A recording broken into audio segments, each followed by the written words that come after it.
Some lights float in the sky of a still unknown city with a phrase from someone we do not yet know. We see a red car speeding and a man wearing a helmet with a look of surprise on his face. The same red car crashes into the helmeted motorcyclist seen earlier, hitting him on the right side. Both the motorcycle and the man are thrown far away after the impact, while a type of necklace is flung to a separate frame below. The man falls headfirst to the ground while the motorcycle lands a little further in front of him. We observe the driver of the red car leaving the scene without providing any assistance to the motorcyclist. With his last efforts, he remembers how he lived his life, recalling everything that had happened up to that moment. He talks about the school he attended when he was younger and a bit about his professional life. He remembered his mother and all the efforts she made to help her son, even getting into debt in the process without the help of his now deceased father. Unfortunately, his mother recently died of pancreatic cancer, and the motorcyclist wonders if she would be proud of him. The necklace seen earlier begins to shine more intensely, catching our character's attention. That was a gift from his father, and with his last efforts, he tries to reach the only thing he has left in the world.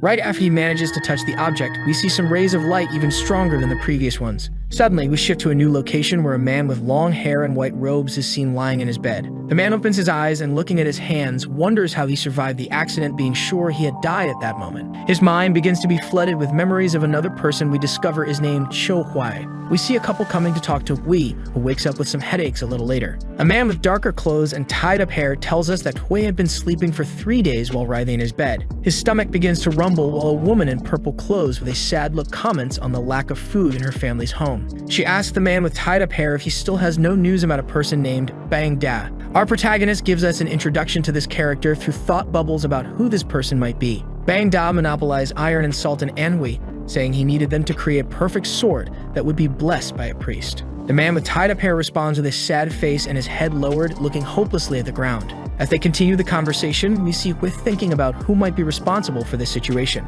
We can see the appearance of a commander from the Fahrenheit faction, who had indebted people after charging abusive taxes from the residents. The couple is seen ending the conversation while the man with tied-up hair leaves the house, asking the woman to take care of Hui. We see a general view of that location surrounded by walls with some buildings and objects around a road made of stone blocks. Our protagonist appears at the entrance of one of the buildings in the area, introducing us to the couple from the previous conversation. Yoo Seungwoo is a common blacksmith and Hui's father, and his mother is a very caring woman named Aeon Gak. He also shows us his older brother Cho Hyuk and his younger sister Cho Yan. Reflecting on all this, Hui comments on the amount of knowledge flowing in his head while he had nothing left from his previous world. We can see some unknown silhouettes with red eyes while our character comments on Saima standing out in his mind. Just thinking about the word, his body was instantly covered by an unexplained rage. He wonders why he still has memories of his previous life and what the reason is for living someone else's life. While complaining about having been a public servant for 7 years with a miserable life, he also wonders if all this doesn't resemble web novels of fictional worlds. With all these doubts, he sets out in search of his brother, who might be able to help him and who is training alone in the backyard.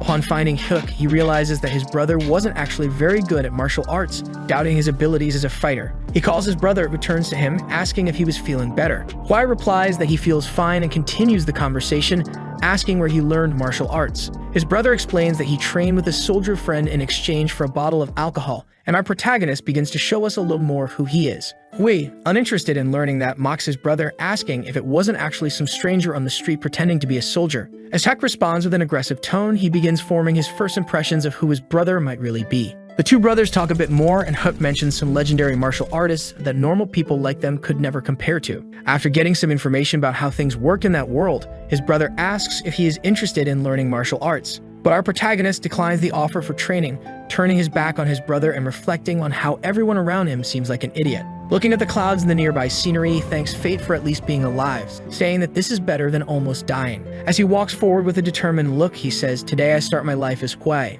and I will make sure to survive." 2 months later, Hwai tells us a bit more about his new daily life. One of the details is that his father occasionally comes home with some money, managing to buy a few things to eat during the month. The only thing he knows is that some nobles visit his father from time to time, and his family has no idea how he gets this money periodically. During dinner, it's revealed one of the methods his father used, he had borrowed 60 gold coins from a loan shark. His wife asks him how they would ever be able to repay that money, starting a small argument between the two. Worried that the loan shark might kill their family, she confronts her husband, who justifies his actions by saying that without the loan shark's money, they would starve. He asks her to eat a little and tells her not to worry because he will handle the problems with the loan shark. During dinner, we see more of Hui's thoughts, where we discover that besides the lack of food, hygiene is also scarce in their home, as his father belches and picks his teeth, throwing the dirt on the table. his sister tells their mother that she can finally wash her hair. Upset with the reality, Hui asks his father where he could find animal hair that is very strong. His father replies that bear hair could work for him and asks if he wants some from his last hunt. He thanks his father for the help, and we cut to a scene where a ball of hair tied in a cloth appears. With his free time, he decides to create some toothbrushes for his family. With some thin wooden sticks and bare hair, he assembles a few brushes by sticking the hair to one side of the sticks with some kind of glue. His sister sees what he's making and with a surprised look asks what it is. He replies that it's nothing special, asking her to go back home, which turns her surprised face into a pout that he finds cute. After finishing the toothbrushes, he puts them in a small wooden box as packaging and gives them to his family, explaining how to use them. His father is fascinated by what his son made and asks if he plans to sell them. They head to the marketplace with some toothbrushes ready and set up a stall, presenting them to the people around. Selling 250 toothbrushes in 3 hours, they are extremely happy with a profit of 500 silver coins, and the story then introduces the reader to a bit of the local economy. 500 silver coins would be equivalent to 5 gold coins, and after doing some calculations, White tells his father that if everyone helped, they could make 3,000 brushes a day. He continues by saying that if they sold everything and deducted the costs, they would have a total profit of 80 gold coins, enough to pay off the debt to the loan shark. Returning home and sharing the news with his family, his mother is extremely happy, and everyone is seen helping with the production together. The hostile and sad atmosphere of the family that had been presented in the family argument during Chapter 1 no longer exists. Everyone can be seen together, united in helping with the production of the goods with the hope of a better future. But the next morning, when they return to the marketplace, they can't believe what they see in front of them. They see several people at stalls along the road selling the same toothbrushes they created with some improvements made. One of the merchants explains that his brush is set in an iron core, which would make the brush last 2 to 3 times longer than the wooden ones. Putting his hands on his face, Huai laments that his idea was stolen and mentions that back then, there were no laws against plagiarism. Father and son then wonder what they could do from that point onward to earn money and pay the loan shark with only 15 days left. But in complete silence and sadness, they return home together. Thinking about what he could do to make money, White considers creating things from his old world, like electricity or even a weapon. But he gives up on these ideas because of some complexities that he couldn't develop quickly and easily. His sister appears, interrupting his reflection, asking if he wasn't going to fetch water so she could wash her hair. While he seems more concerned with making money, his sister is worried about her appearance, which leads to a small argument between them. His brother appears, interrupting the fight and starting his training, which in Hui's view was useless given all the problems they were facing. Yen runs towards her brother Hyuk and asks if he wasn't acting differently than usual. His sister comments that he was able to quickly calculate the number of brushes the family needed, which seemed unusual to her. Hyuk replies that he was also surprised, but that their brother had always studied throughout his life, so it wasn't anything unexpected. Listening to his siblings' conversation, he then realizes that mathematics wasn't something known to the people and wonders if it could be a kind of skill for him. We delve a bit more into what our protagonist knew in his past life, such as the age of technology, which brought the possibility of learning many things. And just by knowing these things, he already surprised his sister, making him think that he might have the potential of a genius living in that place. He then picks up a stick and kneels on the dirt ground in front of him, asking his 2 siblings for permission. As he starts writing some things on the ground, he begins to think about what he could do with the knowledge he had that others didn't. Scribbling some of the words he drew, he discards ideas until he finds the best one, where we see the word economy highlighted. The next day, he meets with his father, who was working at the forge, asking him to pass on the right of succession for the Cho family. His father, not fully understanding the proposal, asks what kind of nonsense he was talking about. He explains that he had some ideas and that he planned to carry them out. Soon asks what the ideas are and comments that the forge couldn't be operated by a child due to a lack of experience and the necessary blacksmith spirit. Huai then continues, asking his father how much longer he could keep living that way. His father responds to the question with astonishment, looking at his son with the hammer in hand, sitting on a wooden log. He continues his reasoning and asks his father what he would do if a loan shark came to cut off his arm because of the debt he had incurred. This makes the father a bit angry, standing up with an expression of rage, but his son continues. Hui goes on, analyzing all the costs his father had in that workshop, such as the equipment and the anvil. He also comments on the good reputation his father had and that it could serve as collateral. Asking if he could ever, as a blacksmith, gather 300 silver coins, we see Soon getting even angrier. Huai says that no matter where the money comes from, he would be able to repay his father threefold in the future. His father reveals a different worldview from his son's, even questioning his son's morals for trying to negotiate with his own father. He asks his son some questions, raising his right hand with the forge hammer held as if he were going to hit him. But to Hui's surprise, he continued to wear a confident expression, with no fear, looking coldly at his father. This made his father think even more about how different he actually was after falling ill, wondering if the new plan was similar to the toothbrushes. He sits down, closing his eyes and sighing Jang asking his son to continue with the explanation of his idea, and Hwai responds that he wants to have the best forge in Anhui. His father asks a few more questions, and he proceeds to explain his plan step by step. He mentions that he could buy iron ingots for 3 silver coins and that the best-selling item at the forge was the iron plow. His initial idea is to sell iron plows to farmers, reducing the current market price by 30%, which makes his father dislike the idea. Soon explains that an iron plow takes an average of 15 days to make, and Hui continues his explanation. He asks his father if he could forge the iron plow with the ingots in 4 or 7 days. Soon says it's impossible to do that in less time and for less money, because his salary was 10 silver coins per day and 4 days would be 40 coins in total. We see the protagonist explaining how supply and demand work, where he wanted to initially hire 20 people while his father would provide the training. We see some of the roles that would need to be created, such as the charcoal burner, and also how the shifts for his workers would operate. They discuss some initial details about what needed to be done and what the shifts for each role would be, and we can see his father starting to change his mind. What seemed unrealistic began to make sense to Soon, who, instead of being angry, now appeared thoughtful, listening to his son explain how everything would work. Finally explaining the last necessary role, which would be the smelters, he also mentions that he would sell everything by offering promotions and discounts for now. Each role would have a daily wage with different amounts, and if everything went as planned, they would produce 20 plows per day, increasing production later. And when he finally talks about the profit they could make by working together, his father realizes the potential of what his son was proposing. Deep down, his father thought it was wrong and against the principles of a blacksmith, but the idea of making 60 gold coins at the end of the month made him indecisive. Noticing this, Hui begins to try to persuade his father, who eventually accepts the proposal in exchange for giving up on continuing as a blacksmith. They end up making an agreement, and the chapter continues showing us Hui's new work system based on the Industrial Revolution. We see a panel showing some people working on production lines from the previous world, followed by an overhead view of a city in the current world. The image zooms in and we can see Hui and his father walking on a dirt road, followed a man in blue robes with another man behind them. 2 guards in red uniforms and armor are positioned further ahead as they head towards the entrance. While Hui seemed calm and thought about buying some shoes that wouldn't hurt his feet, Soon beside him was terrified for some reason and stood still, staring at the place. Hui asks why he had stopped walking and continues, saying that having the soul of a craftsman was useless if he was afraid of that. One of the guards asks them to get in line. Hui thanks him and keeps walking while he starts analyzing the place, beginning with the guard. They find a line for what seems to be their destination. From what our protagonist observes, people don't seem to be leaving there satisfied for some reason. It's his turn in line and he asks his father, who is scared of the situation, to wait outside. Soon thanks his son, and we continue the story by seeing Hui entering the place. Inside, we see a man in yellow robes at the center, different from the others, with some kind of document in front of him and a pen in his hands. The man in yellow was named Le Jia. He looks at Hui and asks how much the young man needs. Hui asks for 300 silver coins with a smile on his face, which doesn't seem to please the man at first, who asks to have him removed from there.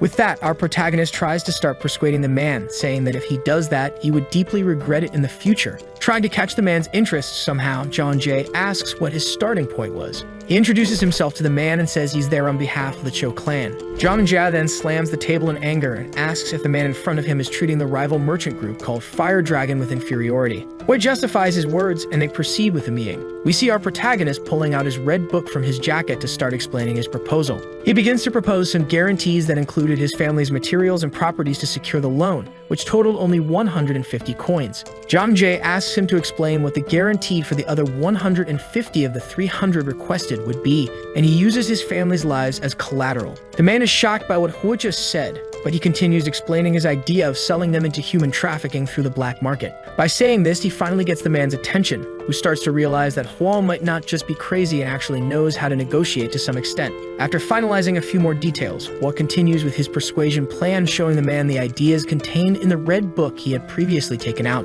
Jia begins to consider the proposal with an angry look, while Hua states that if he rejects the offer, he will go to another rival merchant. Jia is surprised by his negotiation skills and orders his general to immediately bring 1,000 silver coins. He then explains that by selling his family as slaves, that would be the price for their lives, further explaining that if he didn't repay the money, he would be sold. Hua then puts his book away, and while Jia says a few more things in a threatening tone, Hua leaves. His father then asks what the next step is, and his son replies that he already put up a sign with job openings in front of their house. Returning home to see how many people were interested after seeing this sign, he is greeted by a place crowded with people looking for him. He begins conducting some tests to select only those who fit the culture of his company and dismisses those he doesn't consider capable of contributing. We see some scenes from his past life where he tells us that he learned about economics and management at his jobs and dreamed of starting a business one day. He introduces himself to the crowd and begins explaining when the work would start and the contract he had prepared for his employees. He starts explaining to the people what they can do with the contract, and some of them seem confused by so much information. Hwa continues his speech, providing information about the salary they would receive, with the possibility of earning a bonus if they work more. He also mentioned the weekly paid leave, justifying it by saying that everyone needed rest to be well. To further impress the people, he mentioned a 50% performance bonus if they produced 30 kilos and met the daily target. And he said that besides the weekly leave, they would also have a monthly day off, and if they decided to work on their day off, they would be paid double. To conclude his proposal, he mentioned the annual leave, where if they worked the entire year without taking days off, they would earn 5 days of leave to use the following year. Everyone present was amazed by what they heard, and meanwhile, our protagonist recalls one of his former jobs. He explained the system he was using and asked for confidentiality from the people interested in the job. If people broke this agreement, they would be fired from the company, and finally, the crowd agreed to everything in the contract they signed. He begins to separate the people to provide job training and ensures they would be paid even if they only worked for one day. After the agreement with his employees is made, he then sets his plan in motion. While his father seemed irritated that the people weren't doing things as perfectly as possible, we can see a change in behavior in the next panel with a more polite approach, where he chooses his words more carefully, praising his employees. Apparently, his son had taught him some communication techniques, which makes Hwa feel a certain pride in the man who had learned. He asks to speak with his father about starting production slowly, but he informs him that it would be impossible at that moment. Soon turns his face with an angry expression and explains that the quality of the materials wasn't good enough. His son says it wouldn't be a problem if they were slightly below ideal, but he complains, saying they haven't even reached half of the desired quality yet. Hwa says he needs money to pay the salaries on the 20th and tries to push his father to start as soon as possible. His father, after hearing everything, asks for 3 more days for the training to finish, and Hwa says that will be the final deadline. 3 days later, we can see a more efficient production line, this time completing the entire process of creating the materials with iron. Seeing what they had created, his father is surprised by his son, who was able to think of all this. We see some scenes of his father reminiscing about the things he used to do and the time he spent alone on the same tasks. Then the first item is finished, which makes his father cry, lamenting the years of life lost upon seeing it working. He begins talking to his son about it until Hwa asks if the place isn't a bit emptier than usual. His father explains that some people are resting at the moment. That day, they produced 22 iron plow pieces, and in less than 4 days, they had already produced 100 pieces. After 6 months, we see a production line with many more people working together. Hwa now appears in a place with several pairs of shoes and what seems to be a black bag in his hands. As he walks, we see the workshop manager, Yoo Seungwoo, ahead of him with a daily report in hand. We notice that the company now has more than one building where materials are produced and performance evaluations are still being conducted. They start discussing the management of the company while we can see the current work areas. Hwa restructured the Cho clan's workshop into 3 pavilions. In the Daisen Pavilion, we found the most efficient and experienced workers who handled larger and more complex products. In the Sozin Pavilion, there were the new recruits who took care of producing simpler and smaller materials, and a newly created pavilion called cuisine, where they were producing some items and means of transportation, such as carriages and iron wheels. Now we see Manager Lee informing Hwa that a guest had arrived 2 hours ago and was waiting for him to finish his work. Our protagonist says that he should have been informed earlier and rushes to the location, where we see John Jae sitting and enjoying his tea. Hwa enters the room calling the man a god, and John Jae, laughing, calls him my brother, showing us that they had become good friends. Hwa comments on the last drinking session they had and asks if the man still wanted to kill his younger brother. John Jae says no and continues the conversation with him naturally. During the conversation, we see a reversal of the current situation where Hwa is now demanding silver coins from the man who gave him his first loan. With the payment made and the bag of coins in hand, and after chatting a bit more about trivial matters, we see them finally deciding to talk about business. Jang asks about a problem with the sponsors that still existed, and Hwa responds by saying he needs to think a bit more about the matter. He asks Hwa to be careful due to his lack of time and that he couldn't use the Fire Dragon merchant's name forever. He starts explaining how the Cho clan's business had grown and that people would eventually know they were the suppliers.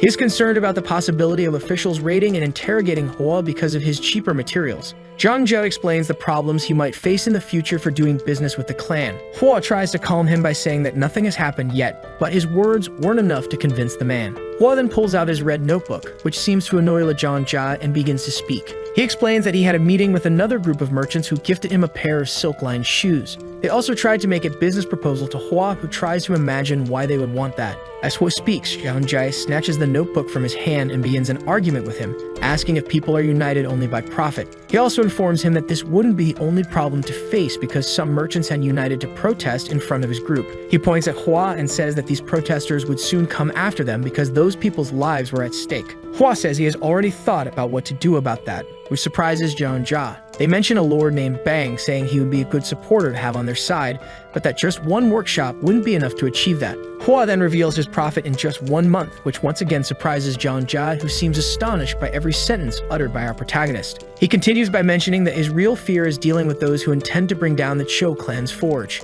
He then tells us about the Iron Blood group, which had the resources to eliminate their enemies without leaving traces and free from imperial law. Hua dips his fingertips into the tea on his table as he announces his final decision to Zhang. He speaks about a group full of disciples from the generals' clans of the imperial family, and how the mere name of the swordsmanship abode caused fear. He continues, mentioning the chiefs of the great fire clans who had master swordsmen in the high ranks of Jiang's hierarchy. Zhang, momentarily incredulous, looks at Hua, who announces that he wants nothing less than the king of MANHUA as his new sponsor. We can see, as a few scattered phrases frame the next image, that the protagonist's real goal is absolute domination. Zhang's chair crashes to the floor as he pushes it back, standing up in disbelief at what he just heard, asking if that was really possible. We cut to a scene from a few days earlier, where we find Sang Wanbi in the center of MANHUA at the Jiangbong City Hall, where some swordsmen are seen talking. Hua approaches the place and asks a white-haired man what was going on, who explains the reason behind a fight that had broken out. A swordsman in red robes declares a battle with the goal of taking over a brothel. Hua is now witnessing the first real sword fight happening in this world, unlike in his previous one. The two fighters lunge forward, clashing their swords together with a loud impact. We see one of the swordsmen defending some attacks and striking back while shouting. Meanwhile, the other swordsman, dressed in white, delivers a quick blow with his right arm, also holding a second sword in his other hand. Hua is impressed by the scene as he listens to the crowd's opinions about what was happening, noticing that they were not impressed by the fight. He turns his attention back to the fight, which continues with the swordsman in white jumping toward his opponent, delivering a downward slash in midair. Landing on the ground, he continues his attack, spinning on the floor with the other sword aimed at the neck of the swordsman in red. They are interrupted by a third person, causing both fighters to retreat slightly to better assess their new opponent. The swordsman in white asks who this man is, who begins hurling insults at him. We then see a man in a blue uniform with a bandana on his head, telling the two to disappear, which they immediately obey. Hua is even more impressed by all of this, realizing how much he needed that place on his side. We return to a new panel where we can observe the continuation of the conversation between Hua and Zhang. They recall their first negotiation and discuss what had brought them afterward. Hua mentions that he plans to do the same with the Nambone family as soon as possible. Zhang responds, saying that Hua is right in his decision because he was the one who made that forge grow so much in such a short time. He also asks that if Hua succeeds, he not forget his old partner and, in a friendly tone, asks if he won't receive anything in return for that. Zhang leaves the place, bidding farewell to Hua, who wishes him a safe journey back. Someone seeing Hua return informs him that the person in charge of the forge wanted to meet with him. Since the person in charge was his father, he became curious to know what it was about or if something had happened. When he arrives, he kneels and we see his father entering through the side door with something in his hands, asking him to remain kneeling. He kneels in front of his son with a purple box in his hands, which makes Hua curious about everything. He explains that it is an ancient item passed down from generation to generation within their clan, and that it is a supernatural object that belonged to Patriarch Chomangdeok. Although his father doesn't confirm this, he says that the ancestors of their family's clan wanted the item to be passed on to the next representative of the clan. Soon says that today is the day he decided to pass it on to his son. He continues saying that regardless of what others think,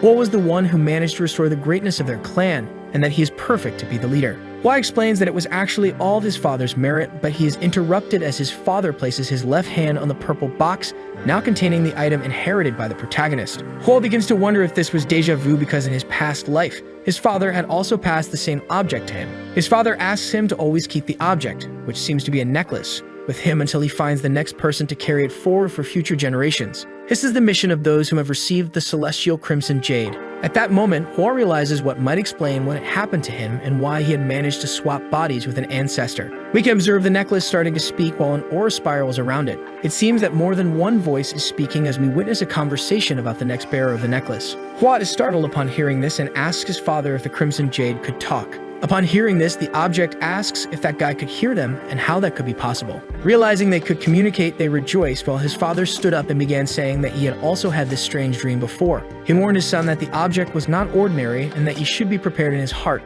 to which Hua responded that he would follow his advice. He looks back at the jewel, which says silence to Hua, as we see a man with a fully purple, spectral aura and red eyes. This aura appears in front of him and angrily asks for his name. Hua, a bit frightened, responds with his name. The purple aura continues, saying that if this person could hear them, it meant that his spirit's energy had aligned with that of his descendants. However, the aura wondered where the boy's cord was, something that Hua didn't understand. The purple specter explains that by receiving the blessing of the celestial crimson jade, Hua would gain great abilities, but his destiny would be bound to the item. When Hua's life was connected to the specters, it would be tied by a cord. However, he didn't seem to have that on his body. Curious, our protagonist asks if he would gain abilities and is informed that receiving some kind of ability immediately would be normal. The specter continues, saying it wouldn't make sense for someone without this cord to have their spirit aligned with the descendants of their clan. He asks what kind of abilities they might be, and the aura responds that it could vary depending on his desires. For example, if he were a knight seeking principles of life, he would be struck by the lightning of fulfillment to become a sage. But Hua then says that he hasn't received any such blessing and wonders how things would have been if he had received it from the start. The dark aura then points its finger, cursing at Hua, and orders him not to lie because it wouldn't be possible for it to happen any other way. It mentions some abilities that could be useful to Hua, promising certain things. Hua tries to recall any moment like that in his life, wondering if he should reveal to them that he is actually a reincarnation. After reflecting on whether or not to tell the voices within the Crimson Jade about his reincarnation, he finally decides to reveal everything. One of the silhouettes wonders why he was suspicious of his own ancestors, trying to humble the protagonist. They then inform him that they only exist now as spirits, so they have no ability or intention to exert their powers in the material world. They establish a certain trust between themselves, showing complete openness to this new situation, as they were all part of his family after all. Hua is then convinced and tells them who he is and where he came from, which surprises the silhouettes even more, who express gratitude for what had happened. The silhouettes return inside the necklace as the previous environment fades and everything becomes calm again. We see the protagonist reflecting on what had happened, but he is quickly interrupted by the arrival of his older brother, excited about going on a trip. After a moment of silence, Hua shatters his brother's travel expectations by saying that, in fact, he cannot travel. The conversation between the brothers continues, with Hua saying that he is not going for mere leisure, and his brother promises to behave during the trip. He begs to be allowed to go along, but Hua refuses, saying something to distract him from the subject of the trip. His brother initially falls for it, but soon realizes that Hua was trying to change the subject and resumes pleading to join the next destination. His father tries to help his son Hyuk by asking Hua to take him along so that he doesn't have to bear the responsibilities alone since he is the older brother. Soon, in an extremely polite tone, asks Hua to give in just this once, and we can notice how this character has grown over time. Because of this, Hua asks if he will at least remain silent, and Hyuk affirms that he will, prompting Hua to agree to take him along. Meanwhile, we see a silhouette approaching Hua, informing him that a crowd of armed people was heading their way. We then see a man kicking open the door, followed by some people using their tools as weapons behind the clan leader. Hua introduces himself to the crowd as the leader of that clan while hearing insults and threats from all those present. He asks why they were angry with him, and an older man says that there are moral codes in business, which makes the protagonist laugh. Hua asks how long those men would watch him lower prices and make more profit than them without doing anything because of morality. At the same time that he gains the attention of the previously furious people, he also piques their curiosity, leading them into his workshop to show them something. Seeing the production lines he had set up, their minds fill with doubts, questioning what they were seeing. Making his superiority clear to everyone, he begins to use his argumentative power to once again draw everyone's attention to himself. He says that something won't remain in the shadows of MANHUA forever, which starts to captivate the people. And here, he begins to criticize the king, whom he had previously decided to make his ally in a bid to gain the trust of the local residents who had been suffering. He mentions a bit of the history of the place where those people were living, motivating them to engage with the ideas he was presenting. Then, with a sudden shift in expectation, he once again draws attention to himself. He explains what needs to be done to take the next steps, asking everyone to unite with him and grow stronger together. He invites everyone to become the teachers of his workers, saying they would no longer need to work in the roles of a workshop.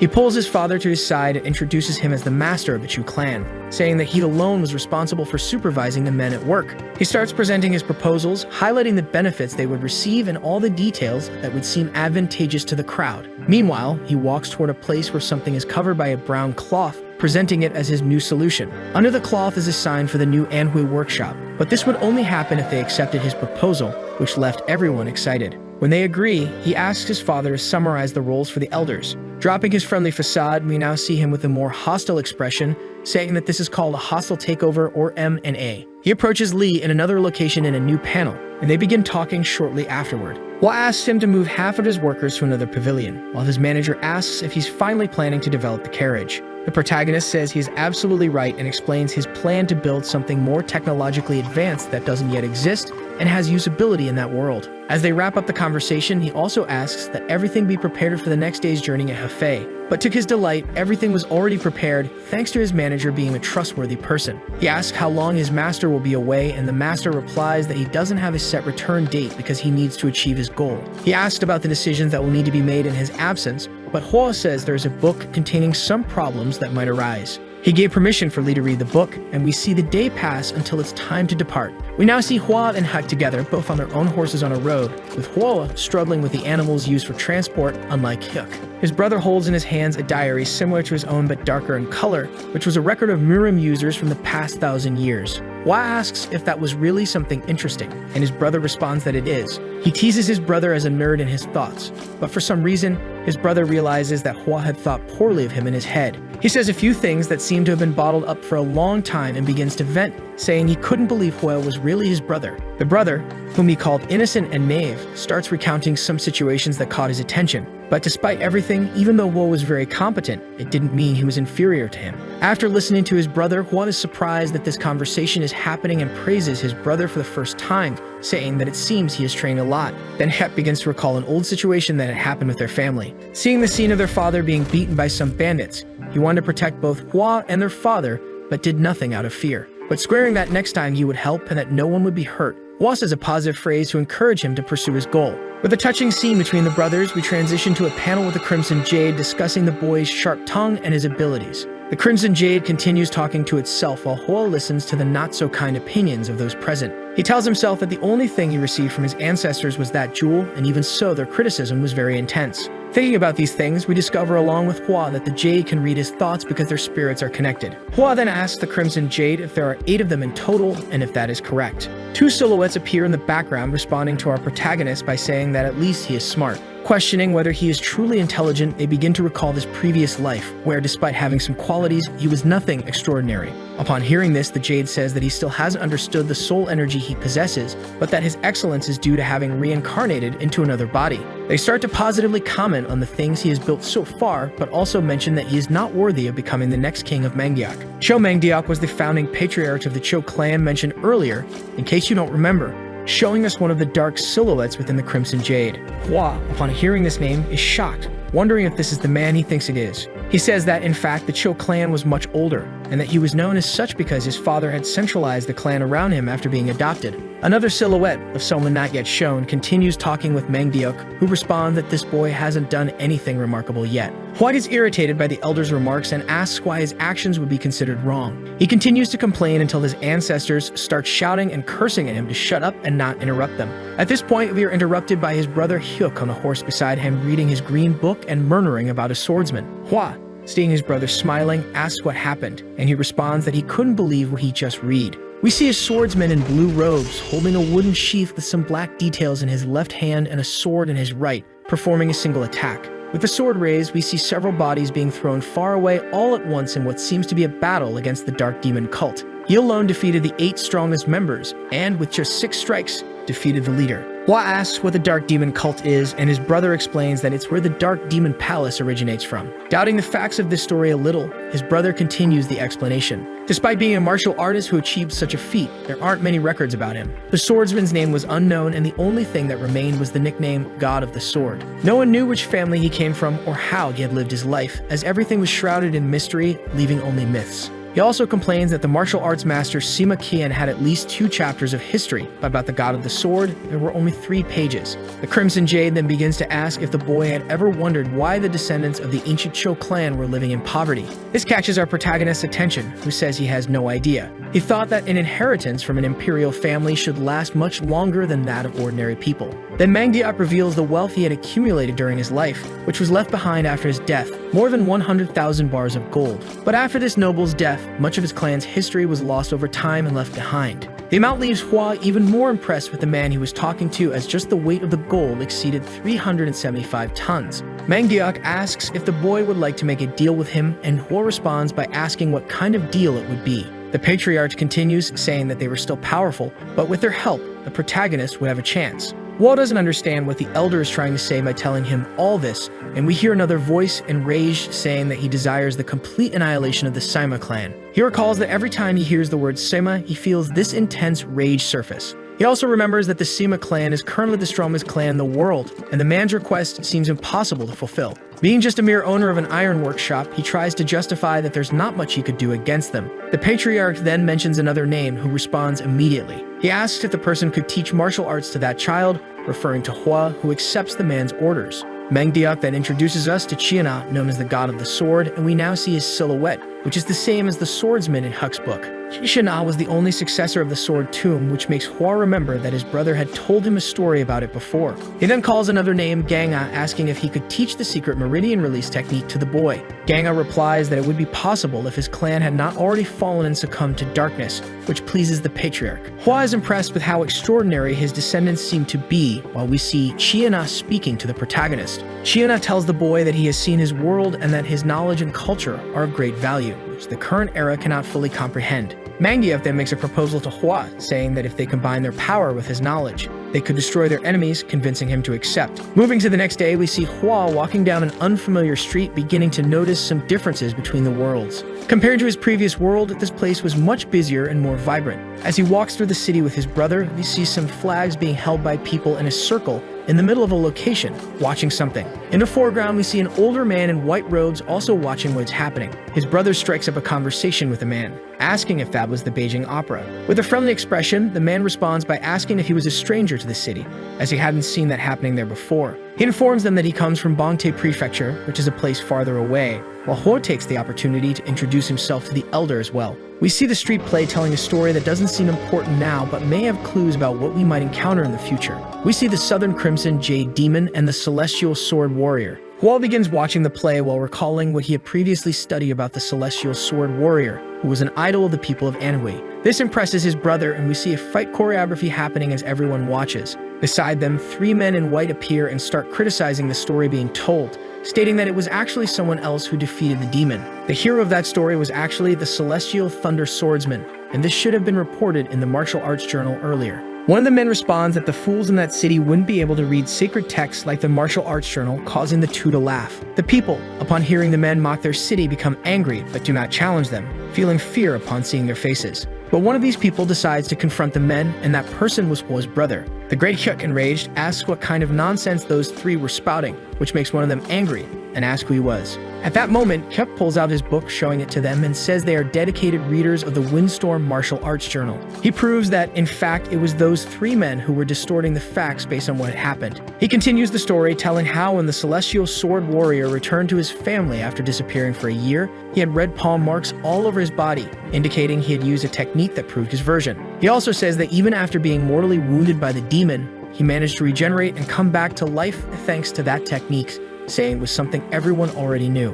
While we see one of the three men looking to the side, he remains silent. Politely, Hyuk says he respects the strength of Jigul Yuwon, but in the end, no one is perfect, and his brother realizes he is indeed a martial arts nerd. Hua remembers that Jigul was one of the 5 strongest clans on the continent, and that his brother was speaking without considering the consequences. This makes the 3 men furious, who begin to confront Hyuk's statements. They tell another version of what really happened and start saying that Hyuk didn't know anything. Hyuk, outraged by what he's hearing, responds once again, countering everything the man said with another part of the story. We see the elder laughing at the situation as if he were proud of Hyuk. The 3 men glare at Hyuk, demanding that he take responsibility for the things he says to people. Hua then interrupts, apologizing for his brother, saying that he was a bit crazy, and that they shouldn't pay attention to what he says as they walk away. We then see the evening approaching and the 2 brothers sitting at a table with tea served, continuing their conversation. Hua remembers that he had promised not to do anything crazy and to stay quiet during the trip, asking his brother if he wanted to go back home. The protagonist then begins to give a long lecture to Hyuk, who listens with his head down, unable to say anything. We then see Jeonja appear, and Hua calls him over to his table, addressing him as Hyungnim. Jeonjae approaches, asking what happened between the two, but Hwa says it was nothing serious and asks him to sit down. He asks Jeonjae to tell him everything he knows about the Namdong clan, and Jeonjae replies that all the information is available in the martial arts journal. But what Hwa really wanted to know were the things that aren't told to anyone, like conflicts and cases of corruption that they try to hide. Unfortunately, that kind of information wouldn't be something a mere merchant could have, but he explains that it wouldn't be impossible to obtain. He says there is someone called the Night Butterfly or the Forest Under the Moonlight, who are excellent informants and might have the answers he seeks. However, it would be extremely difficult to make contact with them as merchants, and they might even be extorted. We learn that these two are legendary informants in the martial arts world, to the point that no one is really sure if they even exist. Hwa thinks and reassesses the situation, asking how long it would take to arrange a meeting with the Namdong clan. Jeonjae explains that the number of people seeking contact with that clan daily exceeds hundreds. Because of this, the vast majority leave without even being able to make contact, and he explains how the token system works. People who are part of the government have gold tokens. The middle-class population receives a silver token. Those with contacts within the clan, such as family members and kingdom distributors, receive a bronze token. Warriors receive a red token, and finally, merchants trying to finalize a new contract or seek the kingdom's sponsorship receive a blue token. Jeonjae tells us that when his father used to meet with them, the average waiting time for a meeting was about a month. Hwa thanks his partner for the information, who apologizes for not being able to help this time and asks what Hwa plans to do. Our protagonist decides to wait in line to be served and says he plans to leave the next day. His friend wishes him luck as we see the day pass in the following panels. Continuing the story, we see the brothers in their room. Hyuk gets up to train in the morning while Hwa starts hearing the Crimson Jade talking to him while still lying in bed. They ask Hwa when they are going to the Sword Tomb, and he responds by asking if they really need to go there. Cheona appears, explaining that those who do not have experience in the Sword Tomb cannot be taught by him, and scolds the boy. Hwa replies that he wouldn't be able to go right away because it would take some time to get there, and he had some unresolved matters in the area. Cheona shouts for him to be quiet and not to undervalue the teachings of the sword art that he possesses. He angrily declares that he had been the god of the sword and some other things, while Hwa visualizes the entire route he would need to take to the location crossing two territories. It would take about 5 months if the journey had no issues, which would end up costing time and money. But even so, he couldn't afford to miss learning that at some point because he saw a certain value in that knowledge. He says he will go as soon as possible to the tomb, which makes Cheona ask when that departure would be. He responds that he would need about 2 months, which doesn't please the swordsman, who starts complaining and urging the boy to hurry. Saying that there were no other options left, we see a purple energy surrounding Cheona as he begins to do something with Hwa's body. He explains that he is amplifying the energy and taking control of his body temporarily. Hwa begs him not to do it, but it's too late, and we see Cheona complaining about how pathetic that body is. He uses a skill called Innate Ki, and an explosion of energy occurs in the following panels. We now see that Hwa has a different aura than before due to what Cheona did with his muscles and Ki meridians. With a fearful expression, Hwa says that from what he knows, if a person uses their innate Ki, it loses vitality in exchange. Cheona replies that yes, but it wouldn't be a problem to lose just 10 years of life. Hwa, upset with Cheona's decision, asks if he wasn't being a bit careless with a body that didn't belong to him. Cheona responds that he doesn't need to worry about that if he masters the sword arts completely, then returns control of his body. He begins to feel pain throughout his body, falling to his knees on the ground while a voice from within the Crimson Jade complains about his fragility. Due to the significant energy consumption, the spirits tell him they will be absent for a while, asking him to take care of himself in the meantime. We then see Hwa unconscious on the ground after a brief passage of time. He looks at his hand, sees a yellow energy, and begins to question it. He could see his energy and his vision had instantly improved, allowing him to see everything more clearly. He notices a ball of yellow energy in his chest and swings his right hand, imitating the movement of a sword, which works perfectly. At that moment, he understands why his brother was so fascinated by this and begins to wonder what his limits might be. The day passes and we finally see Hwa and Hyuk going to meet the Namdong clan, only to be confronted by a crowd of people. Hwa signs his name on the waiting list and begins to wait his turn with his brother. We see various people at the tables around the place, and Hyuk, amazed by everything, notices that even the regular guards there seemed quite strong. Hwa asks what he could do to shorten the waiting time just as the same elder from the city approaches them from the side. The elder strikes up a conversation with Hwa, who apologizes for not being able to say goodbye properly the day before. They look at each other, and the elder asks where the hall's representative is. The representative arrives, and the elder orders him to give gold tokens to Hwa and Hyuk, sending them directly to the main hall. Not quite understanding, Hwa asks the elder why he was sending 2 foreign merchants there. The old man responds in a more authoritative and aggressive tone, explaining what happened the previous day. He tells how the two had challenged the Jeagle rebels and defended the honor of the Nambone clan. The young man then obeys the orders, and we see the two brothers happy that they no longer have to wait so long. While waiting in a private room, a maid asks if Hwa would like some more tea, which he declines. Hwa begins to stare at a painting, and a voice from the jade asks if it isn't a work from the Yingsu generation. Hwa, remembering that the Yingsu generation's paintings come directly from the Bronze Age, asks if she might be mistaken. Mangdeok interrupts the boy, asking how he dares to doubt the eyes of Jo-yu, who was a great scholar of Hanlim. Hwa apologizes as Jo-yu continues to speak about the painting, its name, and the techniques used to create the work. During the conversation about the painting, the elder hears Hwa say the name of the work and its details aloud, causing him to drop the teapot and break it on the floor. He is quite surprised, and we see that throughout his life, he had never been as astonished as he is now, asking who Hwa's art teacher was. Realizing that he had been speaking aloud, Hwa hears Jo-yu say that there would be no problem in responding to the man. He just needed to inform him that he was a descendant of the great sage Cho, which was his nickname in Jianghu, and we see Hwa repeat the instructions given. The elder is surprised to see in person a descendant of the great sage Cho-yu, who lived 300 years ago, while we see two new people entering the room. The two brothers enter the room, and Hwa introduces himself to them. At first, they think he is a disciple of his younger brother, but he explains who he is. Interested in Hwa, they begin to discuss among themselves how this man had all of his key passages open and yet didn't appear to be a fighter. One of the men grabs Hwa by the shirt, pulling him close, and begins to wonder about a few things that don't make sense in the situation. Analyzing some details about how Kai worked in that world, we discover a few things. At the same time, Hwa seems to be a pure master, but his body doesn't appear to be trained. And pure masters, after starting a process called acceleration, which was his case, could identify others who were doing the same as him. The man comments that with every passing second, Hwa's acceleration was increasing, and that he had never seen anything like it before. We discover that our protagonist's acceleration would be complete in 3 years, and after that, he would become a true master. They praise the boy, saying he could become someone incomparable, even asking if he wasn't a natural talent. The milestone of ascension would be the next step, but only 7 warriors had reached that state before. After all this, Hwa asks the man, who is still holding him by the shirt, to please let him go because he can no longer breathe. He releases him and asks if Hwa does not intend to change his surname by inviting him to join his own family as his adopted son. Hwa starts to consider the proposal to change families, but his ancestors within the Crimson Jade begin to curse the boy as a traitor and scoundrel. As Hwa listens to the criticisms, his brother kneels, greeting them and asking to be given the surname as well, asserting his loyalty to them. While the ancestors within the Crimson Jade complain about Kyuk, a man praises him, saying that he was not so bad but declines his offer.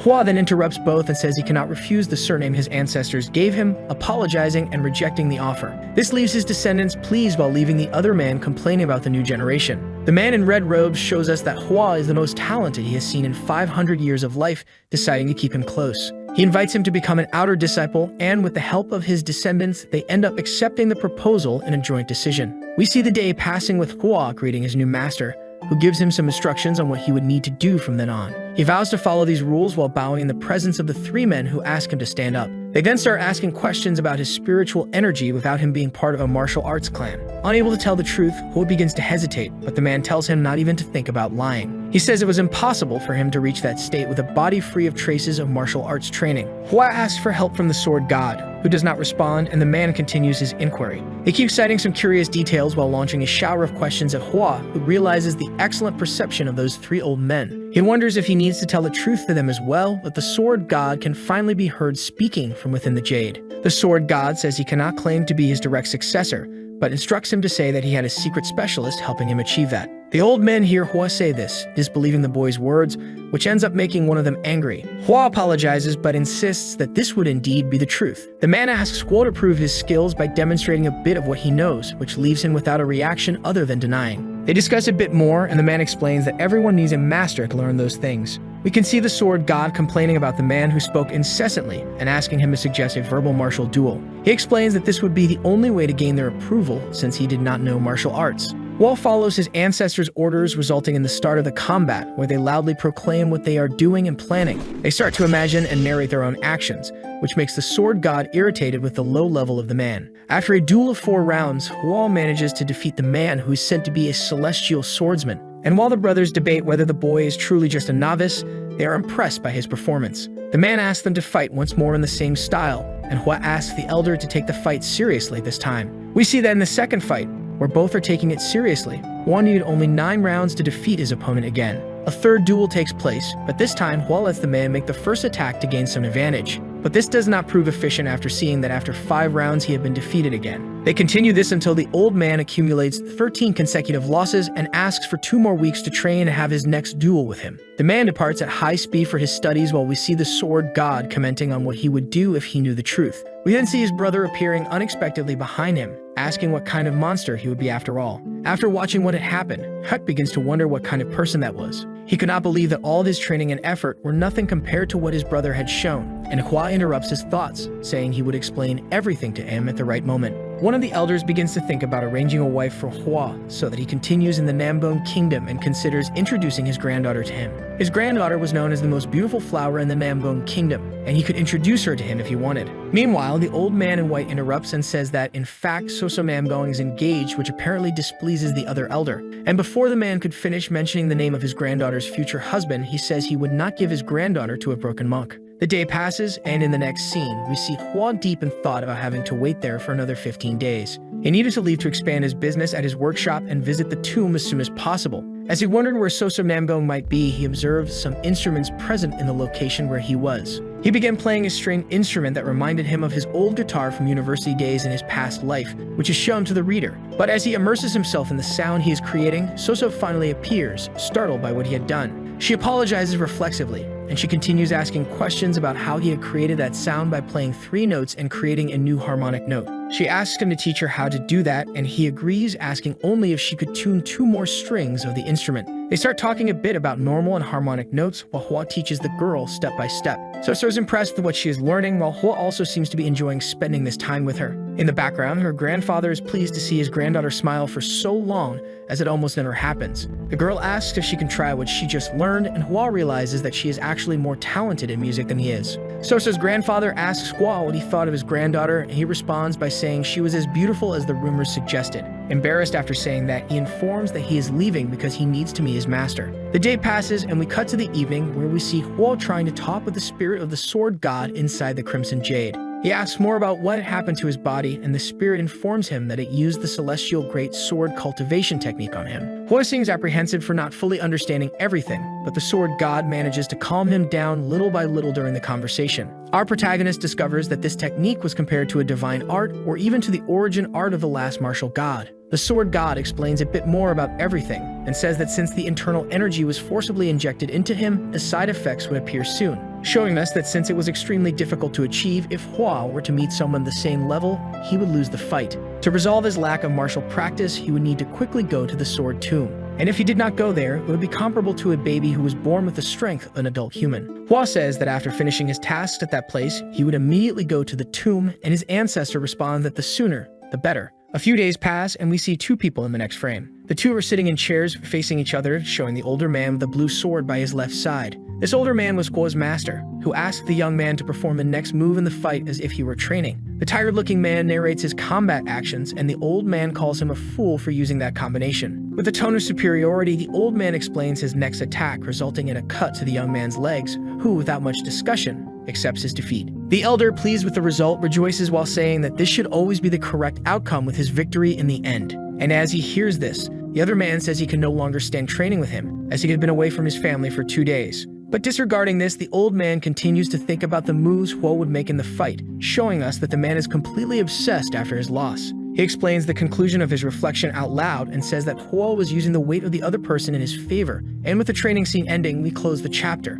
It was obvious that he was saying he would establish a new merchant group, as they should not hesitate while they still had the sword plaques in their possession. His employee seems somewhat doubtful about everything that had been said and shown. The boss then asked a question about the profit of the Fire Dragon merchant group and was told that it would probably be the same or close to that of the workshop. He then revealed that the gain was double because the team had earned 1,000 gold coins from an investment of 60, which was an insane profit compared to the expenditure for the return. His employee then questioned him because he was a sworn brother of Mr. Jung, but was told that from his part, everything was already done, and that loyalty was enough up to that point. In the business between merchant groups, there is the rule of equivalent exchange, and that agreement, which only benefited one side, could not be maintained. The man had always warned him about this, but Jung never had the goodwill to make an attractive offer, so this would be the end of the joint business between the two. Furthermore, this company would only tolerate losses because of the ingots, and as long as they had the iron mines, there would be no possibility of loss or money deficit. The boss then told his employee that he wanted him to take over the merchant group,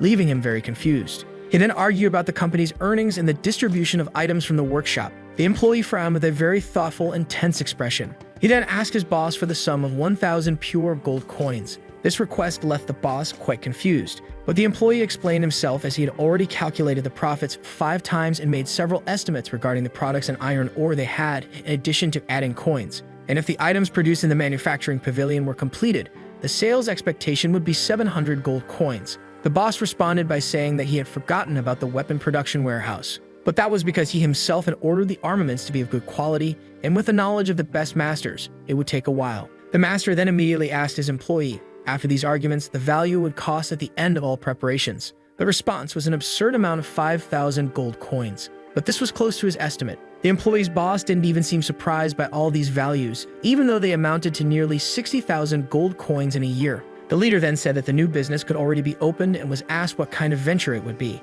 He then opened a large document. His employee quickly noticed that it was a map of Hefei, while his master thought about the small carriage they had previously been asked to develop. That thing was called a bicycle by him, and then he ordered that once ready, 500 of them should be immediately taken to the warehouse. His employee then asked about how long they would remain in the warehouse and when the sales would begin. He responded by saying that the time would be long and none of them would be sold. The employee was surprised by that information with a very puzzled expression. His boss then asked if he had never thought about how great it would be to have a food delivery service in the nearby inns. And this job would mean that a person would deliver the food to another person at their residence. His employee became very excited upon hearing this and realized that this was the business his boss had mentioned a few days ago. He had noticed that anywhere there was an open road in Hefei, the couriers could work and deliver any kind of food. He then showed his employee the blue points on the map, which would be the status boards for the delivery service. There, the delivery employees would be every day at a certain time and would receive the lunch and dinner orders from the customers. Payment would also be made at that location, and when they received the order, the employees would write the location and time on the status board.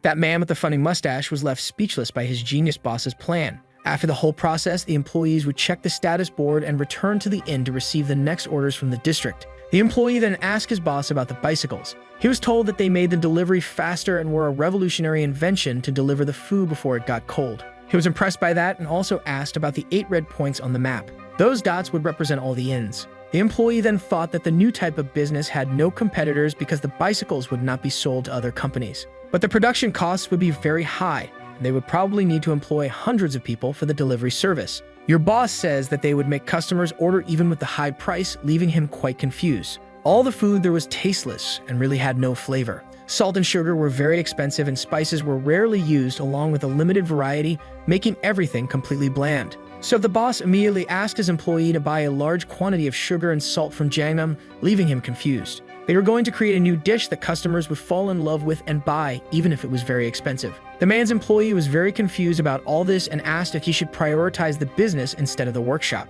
He was told that he could indeed do so, and then he immediately said he would do his best. The wonderful flavor of the modern era would be presented to the people of the Central Plains. On another day, the sun rose in a beautiful place, in the territory of the Nambone clan, which had a huge staircase and many trees. This man in blue was the leader of the Nambone clan, Nambone Beg. Upon reading the scroll, he was impressed and doubtful about something. The Cho family's workshop possessed an impressive celestial sword plaque. He wondered about Hui and who this guy was because he had something very rare that was only issued 3 or 4 times a year. That item had been given to him when Nambone was on a business trip in the city of Hainan, and who had gifted it to him was a mystery. It was insane because the statuses had been completely ignored, along with the procedures and rules. 3 months ago, he had taken in a poor young man, and now he had given a celestial sword plaque to an unknown workshop. The man in blue clothing could not tolerate this in any way. He began walking through his territory. He soon wondered why there was no one training there. It was peak training time, and the green and blue dragon brigades had simply vanished. He closed his eyes with a very thoughtful and confused expression, and then he wondered why there were so many people gathered right there. All the men saluted the great and majestic clan leader. The leader asked why the green, blue, and sun dragon brigades were all there. They explained that they were in the middle of a verbal martial arts tournament, which left him very confused, because he thought that was completely forbidden during work hours.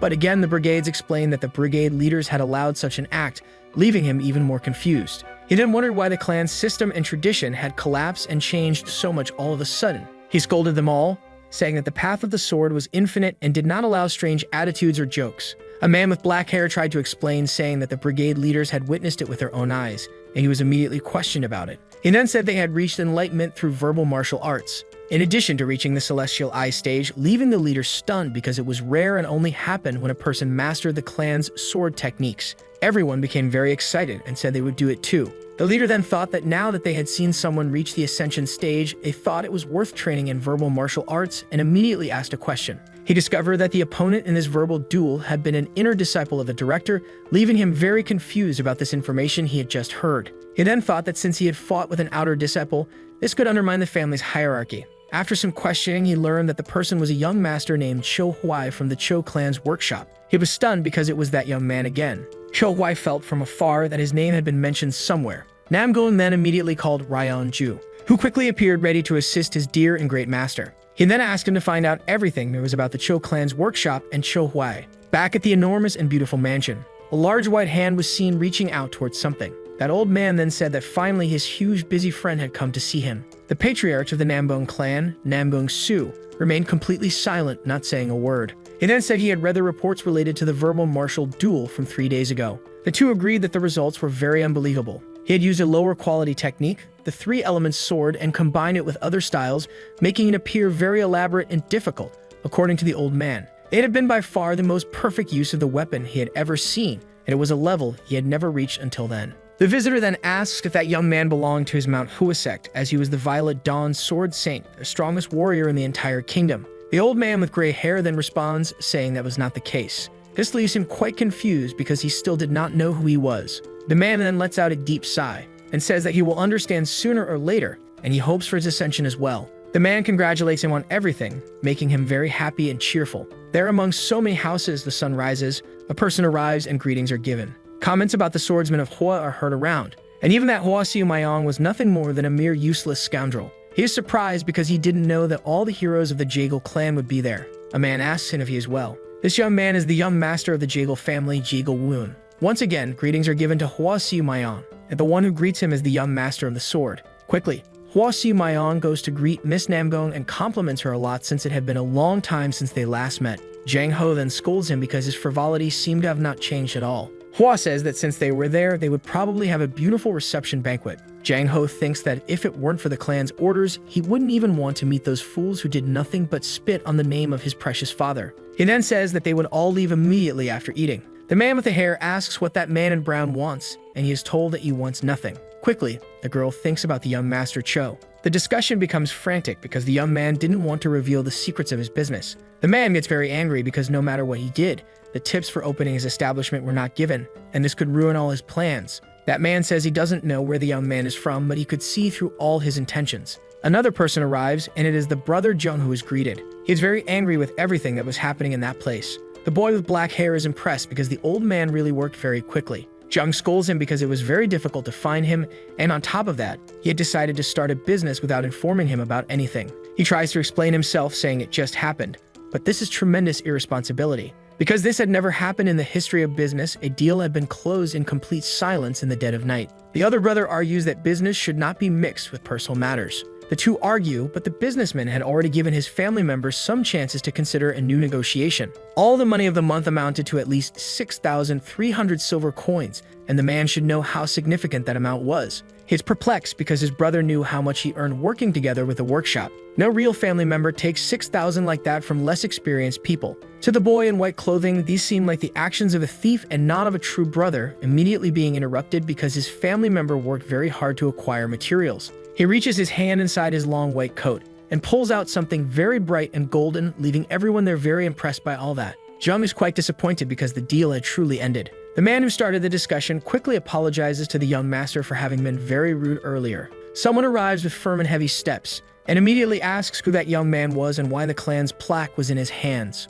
Komokui quickly introduces himself and says he belongs to the Anhui workshop. Then he is quickly asked to show the plaque. His sister immediately says that the young master Cho Hui was already a well-known person throughout the clan and that the emblem was probably legitimate, leaving him quite confused. Since he had just come out of isolated training, he probably wouldn't know, but later when he reached the main hall, he would understand everything. He then asks his sister if the young man had offered anything valuable to the clan, but she replies negatively, saying that his skills were truly formidable. He quickly becomes very thoughtful about all he had heard, because Shokui's hands were intact and his eyes also did not seem very impressive. So he quickly asks his sister if she wanted to deceive him because that man was definitely not a formidable and impressive martial artist. She then reveals that he had won all the verbal duels with their grandfather, leaving him very impressed and stunned. They had dueled several times and the old man was always defeated. So the elder ended up taking him in as an indirect disciple, and despite being an outsider, he held a well-respected position among everyone in the clan. His brother became very angry because he couldn't believe that this pig who hadn't learned any martial arts stance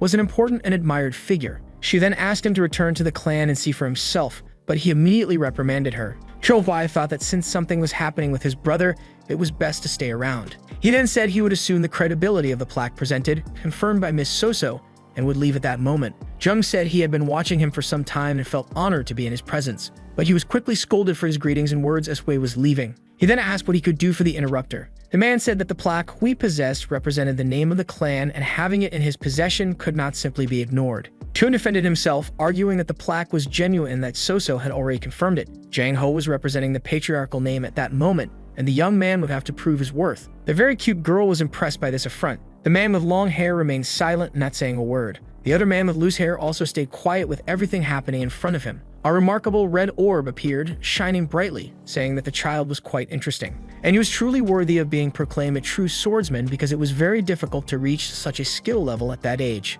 No one had received such praise from the elders until now, and he seemed to like the boy a lot. He would thoroughly enjoy the destruction, leaving Cho Hui very confused and worried. The young man desperately needed to be educated by Jang Ho. The elder was quickly reprimanded as these types of behaviors were not tolerated there, but everyone was told to stay quiet because this was his true desire. He wanted a verbal martial fight right there without interruptions. The orb instructed him to say only what it said and not to add anything unnecessary. Cho Hui questioned him as the sword arts of Nambong focused on power and serenity, something the man did not exhibit. He also mentioned that his opponent was trained in acupoint blocking techniques, and while in the shadows he couldn't train any more martial arts. Although it was common for a swordsman to train their visual perception, he should not be so dependent on it. Jang Ho was impressed because his opponent knew all of that. He said that for the blocking arts, when you unleash power, you must be born with the necessary talent to feel it. There was a reason why finger arts were rare in Jianghu, and aside from not matching the Namgon family, it also required a tremendous level of talent. Jang Ho became very angry with a furious expression after hearing from his opponent how talented he was.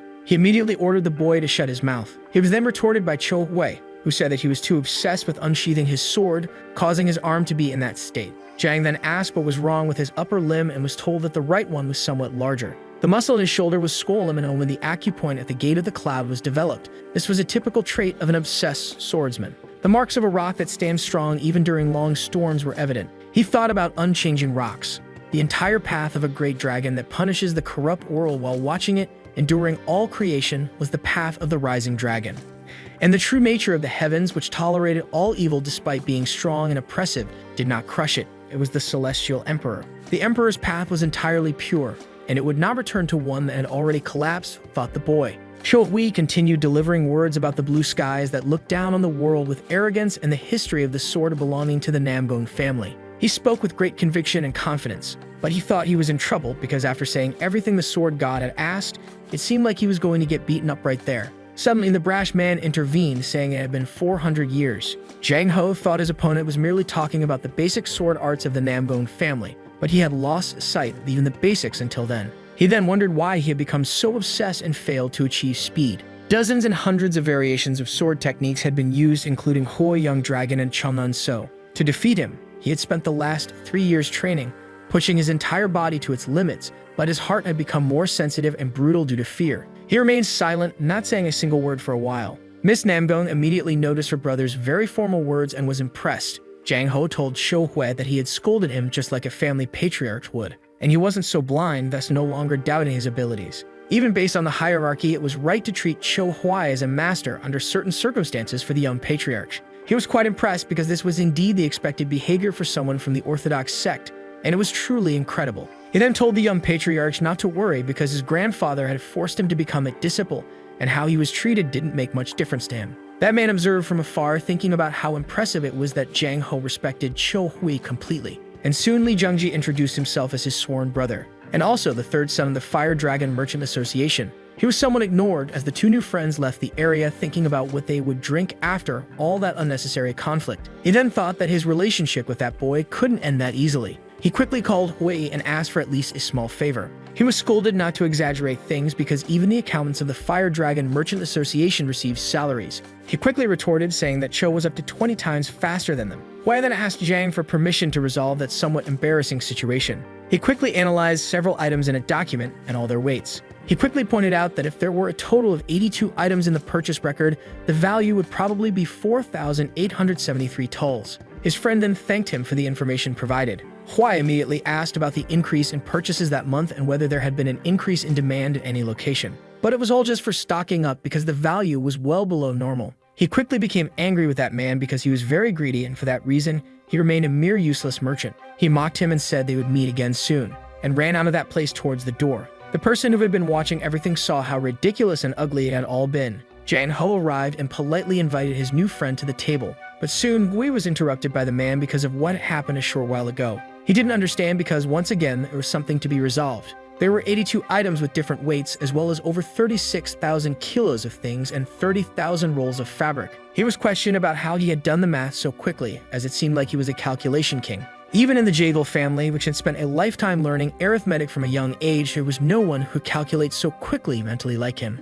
Many questions were asked, such as the method he had used and whether any object had been used. This left him very confused because that wasn't what he had done. He wanted to explain everything, but it was modern mathematics and the man was treating it as if it were a superpower, even though it was something simple. Since he needed to give an answer somehow, he decided to try and ask his friend a question. This left him quite puzzled and confused as he thought about how to multiply the number 5 by nothing. But he hadn't considered that nothing could be some number before one, feeling even more lost. Because it was a strange logic for the non-existent to be a numerical representation. Moreover, numbers were based on something that exists, and nothing did not exist. Shovai told him to just forget about that fake conversation. But the man became desperate, asking him to explain how all this would work. He quickly said that since it couldn't be multiplied, it remained the value of a simple nothing. He became even more confused because, in his logic, the number 5 would remain. His friend sighed deeply at all the stupidity he was witnessing in front of him.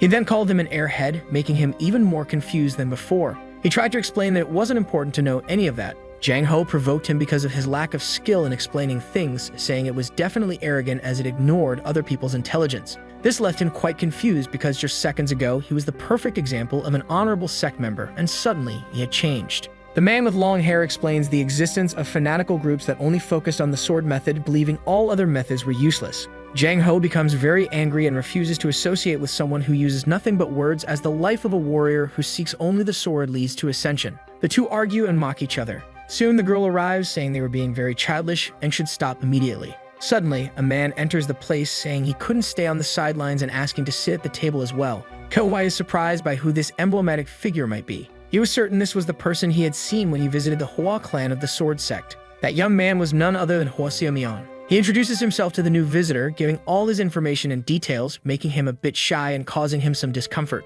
In his mind, he thinks that this little troublemaker didn't even remember looting all the money from the workshop. The young man flirts with the girl again, complimenting her. She then looks and says it's true. She hadn't had the chance to thank him before and quickly apologizes and expresses her gratitude for all the lessons. Kowei feels a bit shy because it was nothing, and there was no need for all that. The boy in blue asks if she had also verbally dueled with the young master. She says not everything is training, leaving him even more confused. All the lessons she had acquired were from the musical branch. Her brother is very confused upon hearing this information, because that boy probably had musical knowledge as well. He says he is merely a merchant working in a simple and small workshop. The man is very confused about who Cho Huai really is, considering all his achievements, wisdom, and skills, meaning that man had been the greatest gain he had received in Hefei. A somewhat golden object is seen there suddenly. It was the Yellow Phoenix fan of that clan, and it signified a beautiful invitation to the boy. Out of nowhere, a hand slams down hard right there. Jang Ho is very angry about that invitation, leaving his friend quite confused. The reason for his anger was that the young master Cho held the clan's emblem and was not a fragile outsider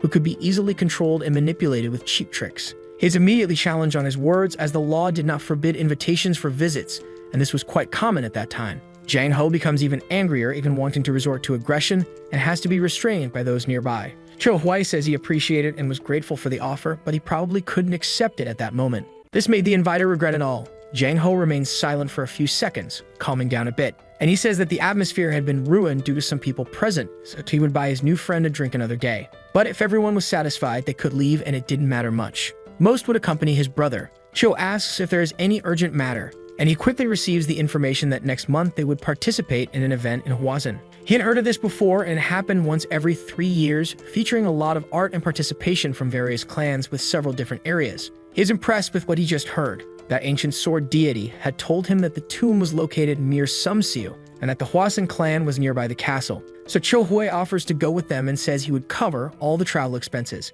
There would be no better company for him than them, and since he was heading there, he could enjoy Hwasun and meet various people from different clans. He is delighted because his attendance is permitted with all the pleasure in the world, and he doesn't even need to worry about all the expenses. On a bright and sunny day amid the green trees and towering mountains, the cavalry marches towards their destination. The two friends talk about the successful and giant businesses of that clan. Cho Hui had also heard about the famous savings bank in Hefei, but it wasn't just that, as there were various shops and inns, including the accounting office of Ji Yang under that clan's name. His friend is impressed with that information because it was one of the best accounting offices in Anhui, and the view of the place was unparalleled, attracting many tourists. The two compliment each other a lot and continue talking about their knowledge and the inns. The boy in red thanks him greatly, and then comments about the Mansu and Hongryu inns. Ko Hui is very happy because his simple compliment made that guy talk nonstop. Someone suddenly comments about a problem that was happening at that very moment. The obstacle on their path was that the bandits had raised their flags.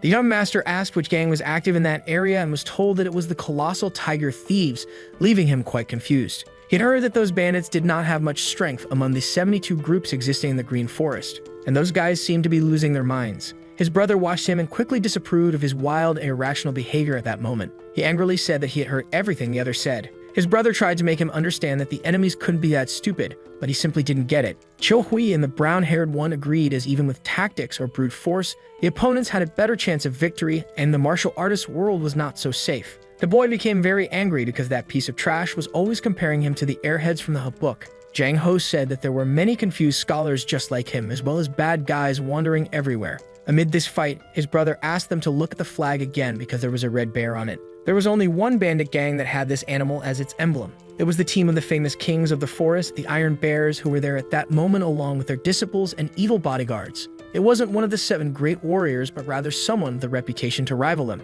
Yang Ho's brother mocked him a lot because the situation was pitiful, and if he had charged forward like a chicken at that moment, he would have become barbecue. Suddenly, many men were seen jumping down from the hill just ahead. They were the squad of the Red Bear Gale. Monsters well known for being at the level of a full clan battalion with just one group.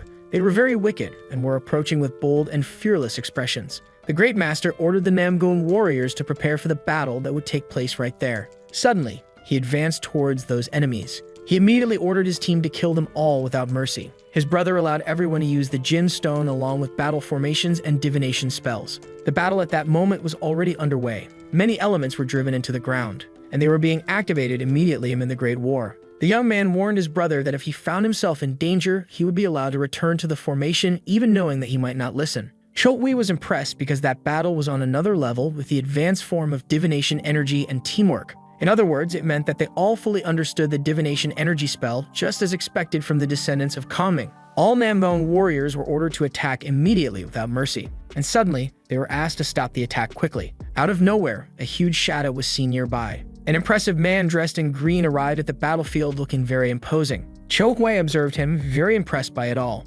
The man immediately asked everyone to stop, saying everything would be resolved in a calm and peaceful dialogue. That impressive man seemed to be Chul Ung Pi, according to Jang Ho. But he was mistaken about that information. He had crossed the line and made the man very angry because that old geezer was much older than that boy. Then his brother immediately asked about his true age. The young man responded that he was only 17. Cho Hui was astonished because he was just a year younger, yet he looked like he was in his 40s. Jang Ho called him a clown, saying he seemed to be trying to fool everyone there. The man got very angry and stressed because people always treated him like an old man, even though he was young, even if it was hard to believe. Cho Hui thought he probably didn't even wash his face to look in the mirror and see reality, and bandits probably didn't bathe anyway. Jang Ho told the man to at least lie convincingly and stop with the lies. The young man became very angry and asked if Mr. Kang would not help him with all this. Then the man said that this precious person was the top disciple of the great king of bandits, the young master Jang Il-ryong. But the boy, even with this explanation of who he was, became even angrier because that past battle meant nothing to him. Mr. Kang justified himself, saying that the information he had given was indeed true, and when he was about to state his true age, he let out a small laugh. This made the boy very angry and filled with rage. But indeed, his age was really 17. The boy then gets very excited because all the information he had given about it was true. The girl then becomes quite enamored with him, as she had a rather peculiar taste for boys. Soon, her brother arrives, very angry because the bandits were being hypocritical, wanting to talk like that after attacking. Setting up a formation required a lot of money, but what really mattered now was that the great disciple of the Forest King was there. Jang Raong was very angry because he wasn't such an insignificant subordinate. But the brown-haired boy didn't pay much mind and only wanted to know why they had done that and if they intended to loot everyone. Mr. Kang said he knew it was foolish to start a conflict with the biggest clan in those mountains. And even knowing all that, they decided to attack, seemingly not recognizing that there was a Murim branch less than 8 kilometers away. The old man said he was merely following the orders of the Forest King, leaving the boy quite confused by this statement. The old man wasn't to blame as the actions were provoked by the foolish little 17-year-old boy. Knowing this, the older brother said he needed to speak immediately with the disciple of the Forest King. Right after that, he became very angry because he wasn't a mere subordinate, and it made him furious when people said that. Everyone stared at each other for a brief moment without saying anything. Then the leader said that regardless, the young master Jang had been immature and ended up threatening the group's integrity. They had been lucky because otherwise many people might have left injured or dead, and the Murim world was definitely no joke. The young master Jang tried to explain, boasting about the clan, saying they were proud and honorable, but they probably wouldn't want to talk and would prefer to fight, as that was their instinct as troublemakers. Jung-ho joined the conversation, saying that the warriors plundered women and children equally, being wicked and deserving of destruction. Everyone looked at each other for a brief moment without saying a word, and then the young master Jang-ho called for a mega fight with an emperor's attack. Cho-hwai thought he wouldn't be able to stop them, and he quickly suggested a brief conversation, only to be completely sidelined. A question was posed to the young master, which seemed rather prejudiced. The most important rule in the 200-year-old bandits' code was that they should not raise their swords against those outside of Murim or the Merchant Guild. Mr. Kang immediately told the boy that those opponents didn't care about the rules and probably didn't even know such a code existed.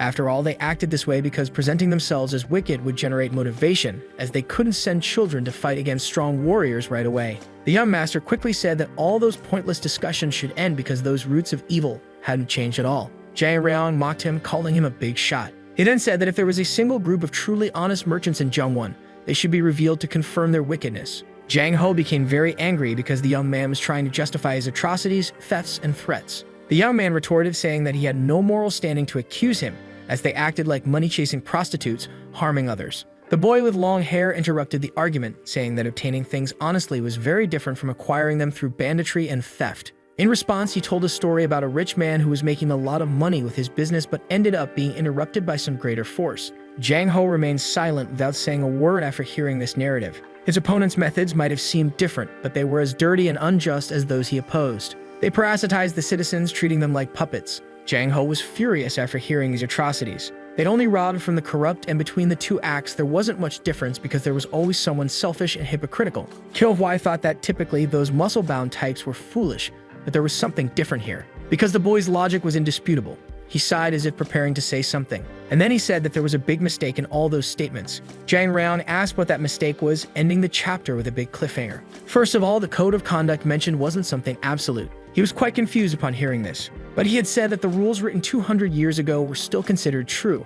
However, 7 years ago, a rule had been broken during a raid on the government. The boy remained silent and thoughtful upon hearing this all of a sudden. The Anhui bandit gang, led by the well-known Bong Ta-hyun, used to beat and kill elders who tried to protect their rations, and his father had been one of those victims. Kyo-hwai said that during his research, he discovered that the code was not taken seriously beyond the mountains. Such occurrences were common in that region and definitely happened even more outside of it, making the codes of conduct fragile and useless. And even as they were talking, an innocent person could be getting robbed, invalidating the previous claim of equality. More questions and arguments were made by Cho-hwai to his opponent. In response, the young man argued that there were many like him in Nakrim. Secondly, the way of making profit, despite its similarities, had a critical difference. Those bandits did not perform good deeds or charity, unlike the Nambong clan, which was loved, respected, and appreciated by everyone. Hearing this, the young man became very thoughtful and silent. Jang Ho observed and listened with a happy and enthusiastic expression.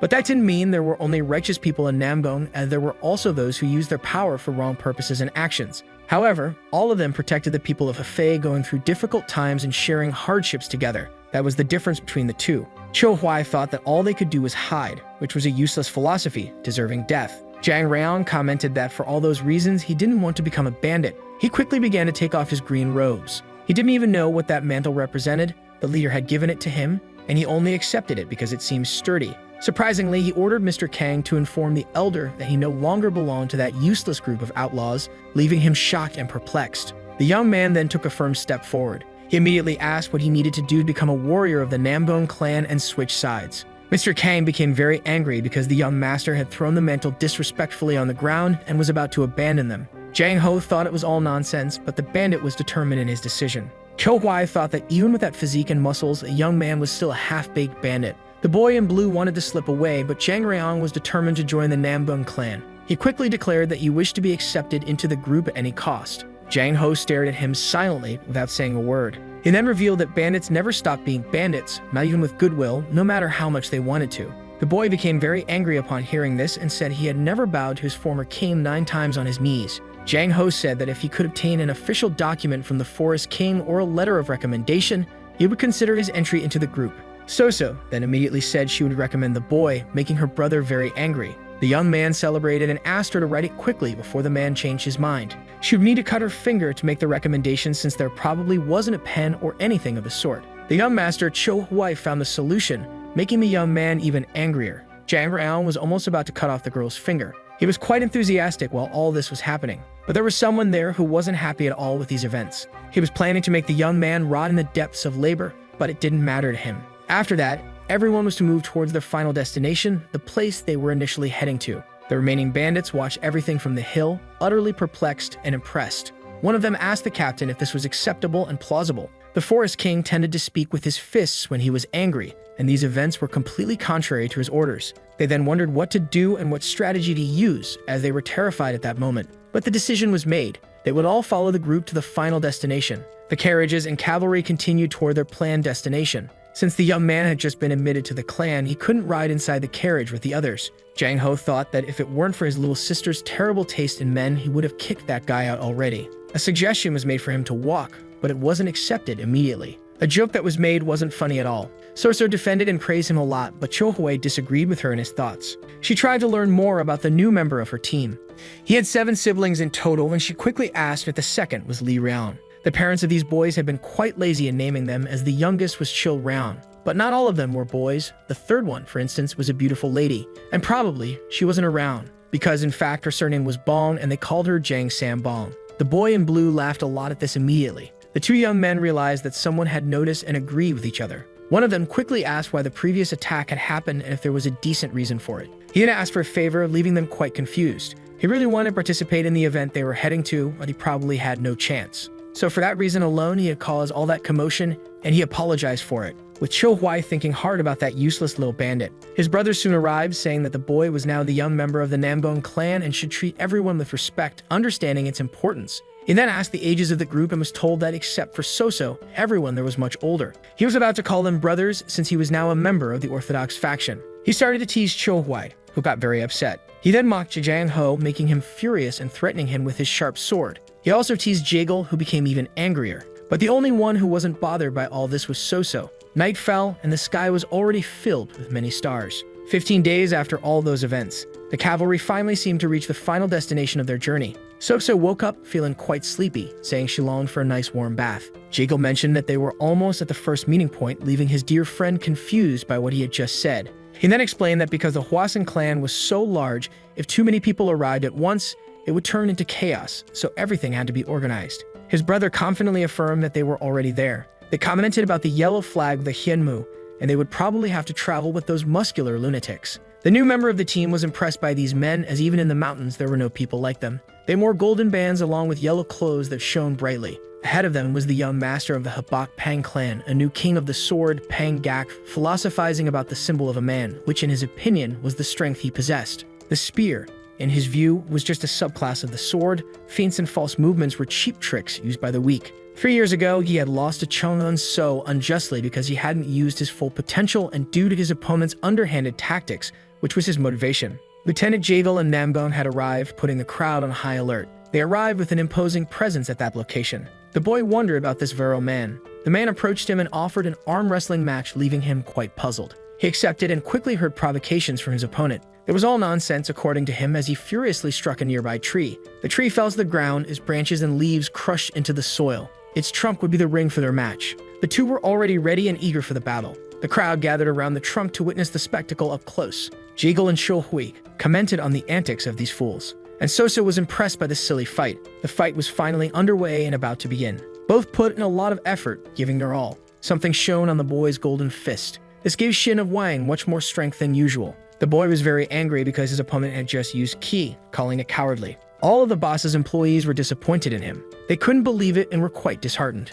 He then asked for a rematch but was refused. Cho Hui and the purple shining orb were impressed because the boy was a descendant of the Airheads. Throughout the many Murin clans, there were few that focused specifically on brute strength, and right there was a fine example. Cho Hui wondered whether brute strength was more important than internal Ki. There was no concrete answer to this question, and that's why it had been the longest debate since the beginning of verbal martial arts. The main focus was the balance between both factors, which was why they could not surpass the great, impressive, and talented Shaolin. Moreover, their biggest problem lay in their inferiority complex towards spears. Thus, they had an unhealthy obsession with the sword martial art. Based on the information Cho Hui received, he thought that all those techniques were just baseless rumors without any foundation. This was confirmed as Zhang Fi of the Chok Nation had trained his whole life to fully understand the use of the spear. It was a fact that swords had numerous advantages, but there were even more powerful weapons. The reason so many clans used swords in Jianghu was that most styles originated from techniques using the fist, and a spear was unsuitable for that. Even with this information from the purple orb, Cho Hui remained in great doubt.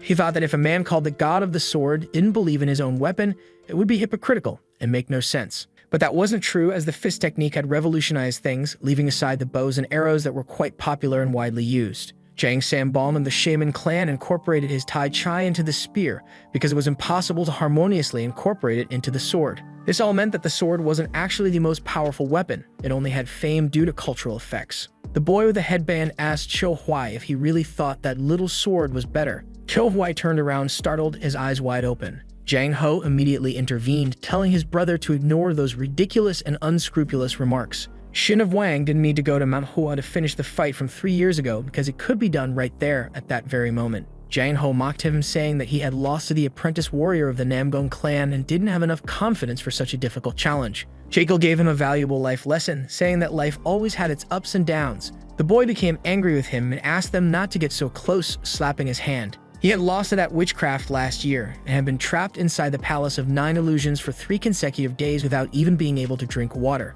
Just thinking about it made him want to fight mercilessly. Jekyll then asked him why the Dang clan wasn't there. He replied that they would be staying somewhere else, having left some time ago. He then decided to leave, as he was sure the Sima clan wouldn't participate this time. The day was clear with plenty of clouds in the blue sky. Some people were seen in the distance near a steep, tall hill. Cho Hui then wondered about the lives of these people. The black-haired boy mocked Shin of Wan. Shin got very angry and tried to retort but failed. Soso then commented that the next event would have to be hosted by one of the 5 great families. The cheeky boy quickly offered her a ride on his back but was completely ignored, receiving a harsh rejection. They then started a general comical fight. Jiang Ho watched it all with great disappointment, calling them idiots and weaklings. Then he quickly ran towards the top of the large hill. Shin of Wang said it would be a great battle, so everyone started running, not wanting to lose first place. The stairs were immense and very steep, leading to the top of the tall mountain. Cho Hui and Jekyll were impressed by what they saw. At the top of Mount Hua, there was an old man welcoming them and expressing his heartfelt gratitude and hospitality. Jekyll Woon then introduced himself, paying respect to the elder of the Mount Hua clan.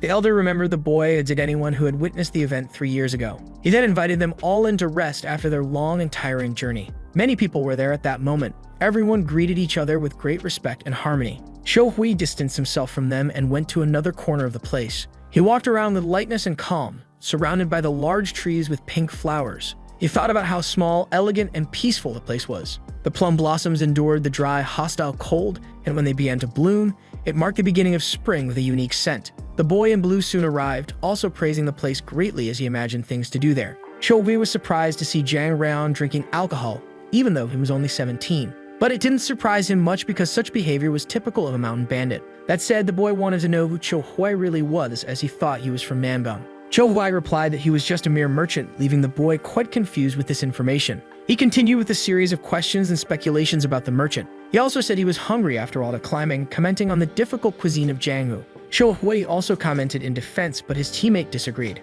The young man then criticized him heavily, calling him a pretentious little bandit. But there was a twist in all of this, and Cho Hui had never experienced this kind of situation before, ending the chapter with a mysterious cliffhanger. Cho Hui was very surprised, thinking about what was trending in modern business when it came to gastronomy. It was fast food, a flavor at a low price produced quickly, and the biggest company of the time was McDonald's. He had forgotten all the modernity and was thinking only about developing central cuisine. He then put his mind to work considering all the ingredients needed for the raw materials of the food, in addition to sides like ketchup and delicious sauces. He then quickly called his friend to start the business. His friend was completely confused, but he agreed, and Cho-hui said he would give him all the details later. Cho-hui thought about the simplicity of that boy's mind and how great it would be if the world were full of people with such simple thoughts. He then handed his friend a work contract, leaving him very enthusiastic, joyful, and excited. It wasn't anything special, and he soon made an offer of 50 silver bars per month. The boy was shocked because that amount was exorbitantly high. He questioned his new boss about the amount, who didn't hesitate to confirm the information.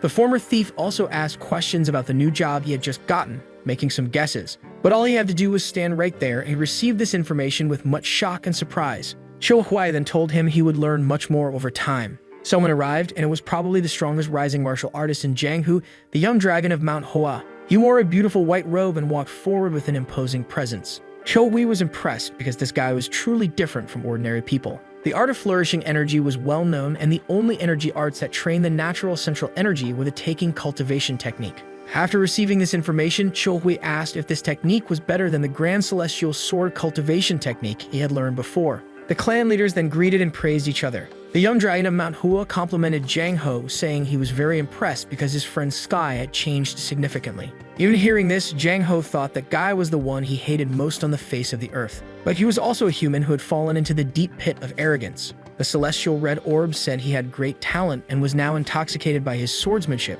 making him very dangerous. The god was furious with the MANHUA sect present, wanting to fight them all. Cho-hui immediately reprimanded him, saying it was his body, only to be countered because those people could end up causing multiple deaths and a disaster in Murim. The young dragon had heard that the rewards given by each group were enormous, so he expected a good performance from everyone present. Jaegol greeted the young man, saying it was a pleasure to meet Chung-un, so as it had been 3 years since they last saw each other. The other also welcomed him and commented on the 5 great clans. The awareness of the 9 great sects remained the same as always, and that was wonderful. It seemed that the sense of authority hadn't changed, according to Jaegol. Chung-un so apologized for having offended him with his words, but even his apology irritated him greatly. The muscular man said the only thing that seemed to have changed about that brute who just scattered flowers everywhere was his nonsense. The boy watched all of this around him with a very mocking expression. So then greeted him, asking about the great rewards at this year's Young Dragons event. The prize would be the 7 treasures pill and the divine silent steps, because 3 years ago, the writer of the Bon clan had ordered it. The divine solar sword and the 10,000 years ice crystal would also be added. Everyone there was shocked, as these were mystical items that hadn't been seen since the Great Murim Wall War. And these were true pieces of information because the divine solar sword and the 10,000 years ice crystal were treasures of the Solar Divine Palace and the Northern Sea Ice Palace. Chung-un so also mentioned that the martial gods clan had given these items as compensation for this specific event. Cho-hui was impressed because the boy was probably talking about the Sima group.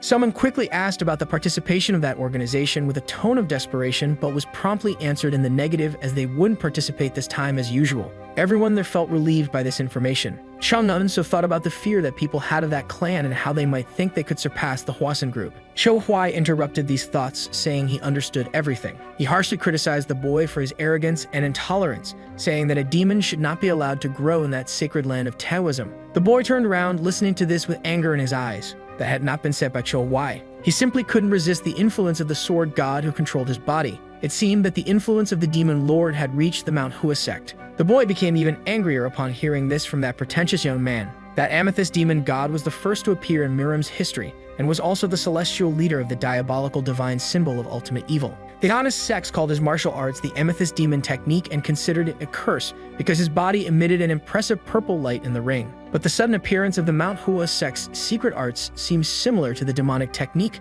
too familiar. Rumors had spread in absolute secrecy. The MANHUA sect had even gone to different sects within Jianghu to verify the so-called divine technique. After a thorough examination, the wise senior Iliang confidently stated that the technique was undoubtedly original, well-crafted, and contained not a trace of magic. Chung-un so, after hearing all of this, said that Cho-hui was bold to bring up a controversy that had been resolved over 100 years ago. The god tried to fully take control of the boy's body, but the boy resisted, as that blessed body was his. Jaegol then intervened to put an end to the situation because the day was beautiful, and there would be plenty of opportunities to duel in the near future. Chung-un so then asked the boy to reveal his true identity. Jang Ho introduced him as merely a guest of the Namgong clan, still quite inexperienced. Cho Huai became very angry because, in just 1 second, he had been turned into a useless figure by the sword god, and he quickly tried to calm him. Jekyll said that since the greetings were over, everyone could go to their accommodations. Night had fallen over the mountains with a dark sky full of twinkling stars. Then the person was seen standing in front of a house amidst the darkness. The man said that finally the body had become efficient. He gazed at the darkness, with the bright moon in the dark sky. He planted his 2 large feet firmly on the ground, and took a great leap toward the sky. He was above the houses in the area due to the altitude, and he finally landed firmly on the ground with bloodlust in his eyes and great fury. Suddenly, Chungnunso also appeared in that place. Someone was exuding a strong bloodthirst, and that person was the boy standing there. The black-haired boy stared at him for a few seconds without saying anything, appearing very focused. Suddenly, a sword nearby began to levitate, as if by pure magic, and it landed firmly in his hand. Chungnunso was impressed because that telepathy technique was very difficult, and even a master wouldn't be able to perform it from such a distance. The boy with the sword then ordered him to prove that his strategy was truly worthy of a god. This made the young man furious, to the point of gritting his sharp white teeth, and since his opponent wanted to see so much, he would make sure to show him without hesitation, thus ending chapter 21 of this work with much suspense and doubt. As expected, Chungnunso was using his life force to conceal his kai, deceiving everyone under the heavens, and his nature hadn't changed. The technique was definitely the 4th form of the twin flame. He became very angry, wondering how that little man knew about the trick of the twin flames. He wouldn't be able to block the blade using only the 4th form. The black-haired boy began to extend his hand, preparing his precise strike. All the magic bullets began heading toward his opponent. The powers of the celestial floating sword and the heavenly sword meteor were being used at that moment. Chungnunso observed everything with total despair and anguish. His eyes expressed immense rage and anger. He then used his technique, the style of the 24 blossoming blades and 1,000 concentrated aromas. Despite all his magic, his opponent's attack was closing in. He looked at it in desperation and was hit hard in his body. His opponent had destroyed his twin flames, and now he had every reason to fight against his true self that had been hiding. He declared that the sword of MANHUA would not be evil. The black-haired boy was still uncertain about this. Meanwhile, he did something with Chungnunso's body. The blade's magic was drawing closer. Chungnunso screamed in extreme pain and despair from the attack. Now he probably wouldn't be able to fight against the will of the god, and the divine truth of the body they hailed had to be revealed immediately. Chungnunso screamed even louder at all of this. Then the black-haired boy ordered him to reveal himself immediately. His eye was purple like a glowing berry shining brightly. He shouted loudly for his opponent to shut up and cursed at him like never before. And then everything was revealed. It was an evil spirit, and warriors who supposedly dreamed of a peaceful life were devoured by those desires. The boy's clothes began to tear apart amidst so much blue magic. His eyes turned white and his blood was visible all over. Then, his body was held by the black-haired boy. He looked toward the front of the house where there was a huge purple shining orb. He then leaped from there, breaking all the tiles on the ground, leaving the place as if nothing had happened. The head of the MANHUA sect of the 28th generation, the Amethyst Sword Saint Danqian Yang, was writing something on a scroll. Suddenly, he heard a strange noise. He broke out in a cold sweat and widened his eyes, looking tense and startled. He immediately ordered the presence of whatever was there to reveal itself. He lowered his head and tried to think for a moment. Something was wrong with that internal energy. The mental form shift was a legendary state that altered one's opponents. Danqian Yang knew he had to recognize this sage. Suddenly, he widened his eyes again in alarm. He then had a vision of the black-haired boy killing Chungnunso. He was desperate, wondering how a sage could do something so despicable. But the boy didn't want to hear that from a man who had infused demonic energy into his own disciple. The boy stared at him for a few seconds without saying anything. The boy told him that no matter how much he cultivated Taoism, he was still human and could be influenced by immoral desires as well. He tried to use his magic to grab 2 swords nearby. One of them began to levitate like a light feather and quickly moved toward the one who was attracting it. The boy said that if that old man were truly from the Tao clan, he should end his greed and suffer there for the rest of his mediocre and useless life. But instead, he dared to corrupt future generations as well. The old man's face twisted in agony as the intense blue light shone on his face. His veins had been destroyed just from the energy infused by the sword of the saint. The boy was like a god and could not interfere with the mortal world. Now this was a human affair, as an immortal was interfering with all matters. The boy was not a god as the old man thought, and he said it wasn't wise to meddle in such affairs. However, he claimed he had earned the right to do so because he had taken that body and would ask his junior once more if he was capable of giving up the demonic energetic desire. The old man was stunned and asked who in the world that being was. And then he heard nothing but a loud shout saying, "Die." He widened his eyes after hearing this. The entire building he was in began to split in half and collapse. A massive explosion was seen right there, and it seemed to grow larger and larger. The old man was in his final moments of life, his eyes wide open. And then he realized that everything seemed to be just a mere illusion. The boy issued several warnings about his actions as well as many threats. He then thought that in all the history of Murim there had only been one swordsman who displayed such divine power, and he was the celestial warrior with no weaknesses. He immediately thought of the god of the sword. Despite the boy's warnings, he continued to be intoxicated by demonic energy, unable even to grasp the teachings of the MANHUA sword. The scent of the dark plum blossoms alone was enough to sustain his arrogance, and he would only achieve true enlightenment by abandoning the eagle he carried. The old man then began to hallucinate, thinking of the dark plum blossoms with a golden orb near him. In the dark night, the remnants of that orb glowed. Many fragments could be seen without any effort. The orb was on the old man's chest, surrounded by various lights. He firmly closed his eyes and began to focus on all the magic around him. The boy said that the dark plum blossoms had finally bloomed. The old man started crying heavily, filled with confusion about what was happening. Something was different about him. It seemed like a new beginning, with nature honoring the general. His ancestors' teachings from MANHUA, practiced for the last 300 years, had finally darkened the plum blossom. Now his transcendence was clear and could start anew. Dan Shi and Yang asked if the boy was truly the god of the sword, ending the chapter with suspense. The boy stared at him without saying a word. The old man thanked him for his teachings and for saving the MANHUA sect, but no one was there to hear him. The boy had vanished, leaving someone else in his place. The old man's hand reached out toward that person. He then apologized to Chung-un-so. The night had fallen with the bright moon shining in the dark sky. Meanwhile, in that quaint little house during the night, God was the pride and dignity behind a single word. He had destroyed the MANHUA sect with just one sword and defeated Chung-un-so and the group leader with sheer willpower alone. The boy wondered what an army could do against the sword god, who could bring an entire clan to its knees with just one blow. He needed to persuade that divine being never to roam the earth again, because if there was a demon in MANHUA, it was Shohui's demon. In that place, amidst a mountain and trees, the old man proclaimed that the young dragon gathering was beginning. Jang Ho was very optimistic and wondered where Chung-un-so was. The newcomer then arrived, bothering his new brother. This made him quite angry, as it seemed disrespectful. Cho Huai then asked Jagal about the 10,000 years ice crystal. Jang Ho, in the middle of the conversation, said he would explain everything. Jagal became very annoyed and told his brother to do what he was doing alone. He then began explaining to Cho Huai that the 10,000 years ice crystal was a treasure of the Northern Sea, symbolizing healing and being a true blessing. Cho Hui asked what that item looked like. According to speculation, it resembled an ice coffin in which a person could lie down and train. Cho Hui was impressed, thinking that the lucky one could possibly possess ice arts forever. Jagal confirmed this, but said that according to the Northern Sea myth, it had been over 10,000 years since it had disappeared. Cho Hui thought that the item matched its name and quickly asked what category it was listed under. But Jagal wasn't sure, as the rewards were decided by the sponsors. Jang Ho started criticizing, saying that if one reached their limits quickly, they wouldn't be able to win against someone who put such thoughts into action. He then asked someone about the event's rewards. The young man greeted him and praised him. He said the reward for the winner of the duel competition was the Divine Silent Steps Manual. In addition, the Divine Solar Sword would be awarded to the person who achieved the best performance. Chudol-Hui said that was great, as it would be difficult for someone like him to win.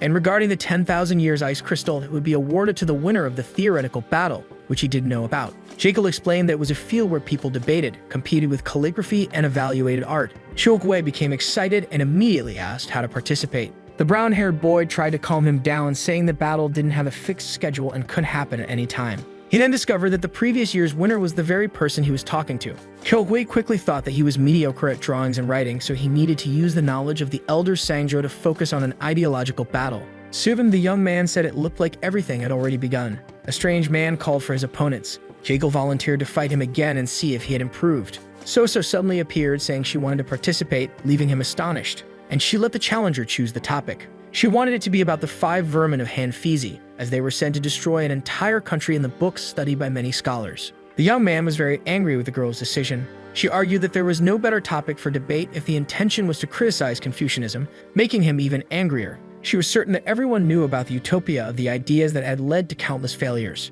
Jagal pointed out that this was a good reason why Emperor Qin couldn't last 20 years in power, recommending a change of topic. The boy prepared to say something. He then stated that everything was related to the fact that laws had only been used as a means to control the population, which led to the monarch's downfall. The application of laws to all positions and people was the great principle of Qin's government, argued Jagal. But that was impossible because the emperor was hypocritical, severely prohibiting adultery. The caller of the battle became very angry, saying that the king could not be compared to the common people. Chudol-Hui responded with a mocking tone, further angering the boy. He spoke about humanist thoughts, emphasizing that all people are equal. His arguments were well-founded because both individuals were humans, not animals. Jagal added that according to Confucian ideas, a country is a big family, and the Son of Heaven who performs rituals is the father of all and also the guide. But Cho Huai argues further because from his point of view, that was the reason why Confucianism was criticized, besides the distorted values. Everyone there seems a bit lost about the subject. In other words, the conception of a king or an emperor being the father of a nation was being used to justify the special treatment they received.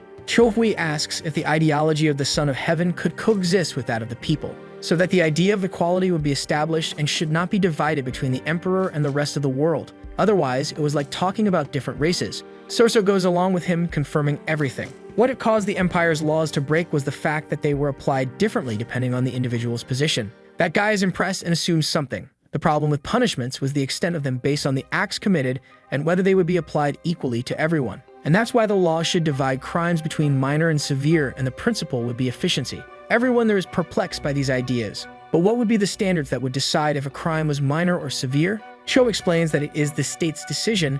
He would say that crimes threatening life were severe and others minor. Jiggle thinks that all the ideas were just about governing with the law but intertwining with people's ideology. Minor crimes should be divided between physical crimes and non-physical infractions. The first would be fined and imprisoned, while the second did not yet have a defined measure. The tree looks beautiful with its pink flowers on that sunny day. Cho Hui says that everyone should have a vote and use it to elect authorities, while the country should ensure effective leadership. He then thinks that perhaps he has spoken too much and should stop. Jagle thinks about people becoming the country's agents. He didn't understand much about political rights, and it was very dangerous to give this power to the common people to choose a king who would govern the nation. The guy agrees because many commoners didn't even know how to read and probably didn't understand anything about politics, and there lay the ideology of being chosen. It was arrogant to think that everyone was foolish just because they were illiterate, and that didn't mean anything. Because even the uneducated in rural areas knew how to respect their parents as well as the concepts of love, bravery, and charity.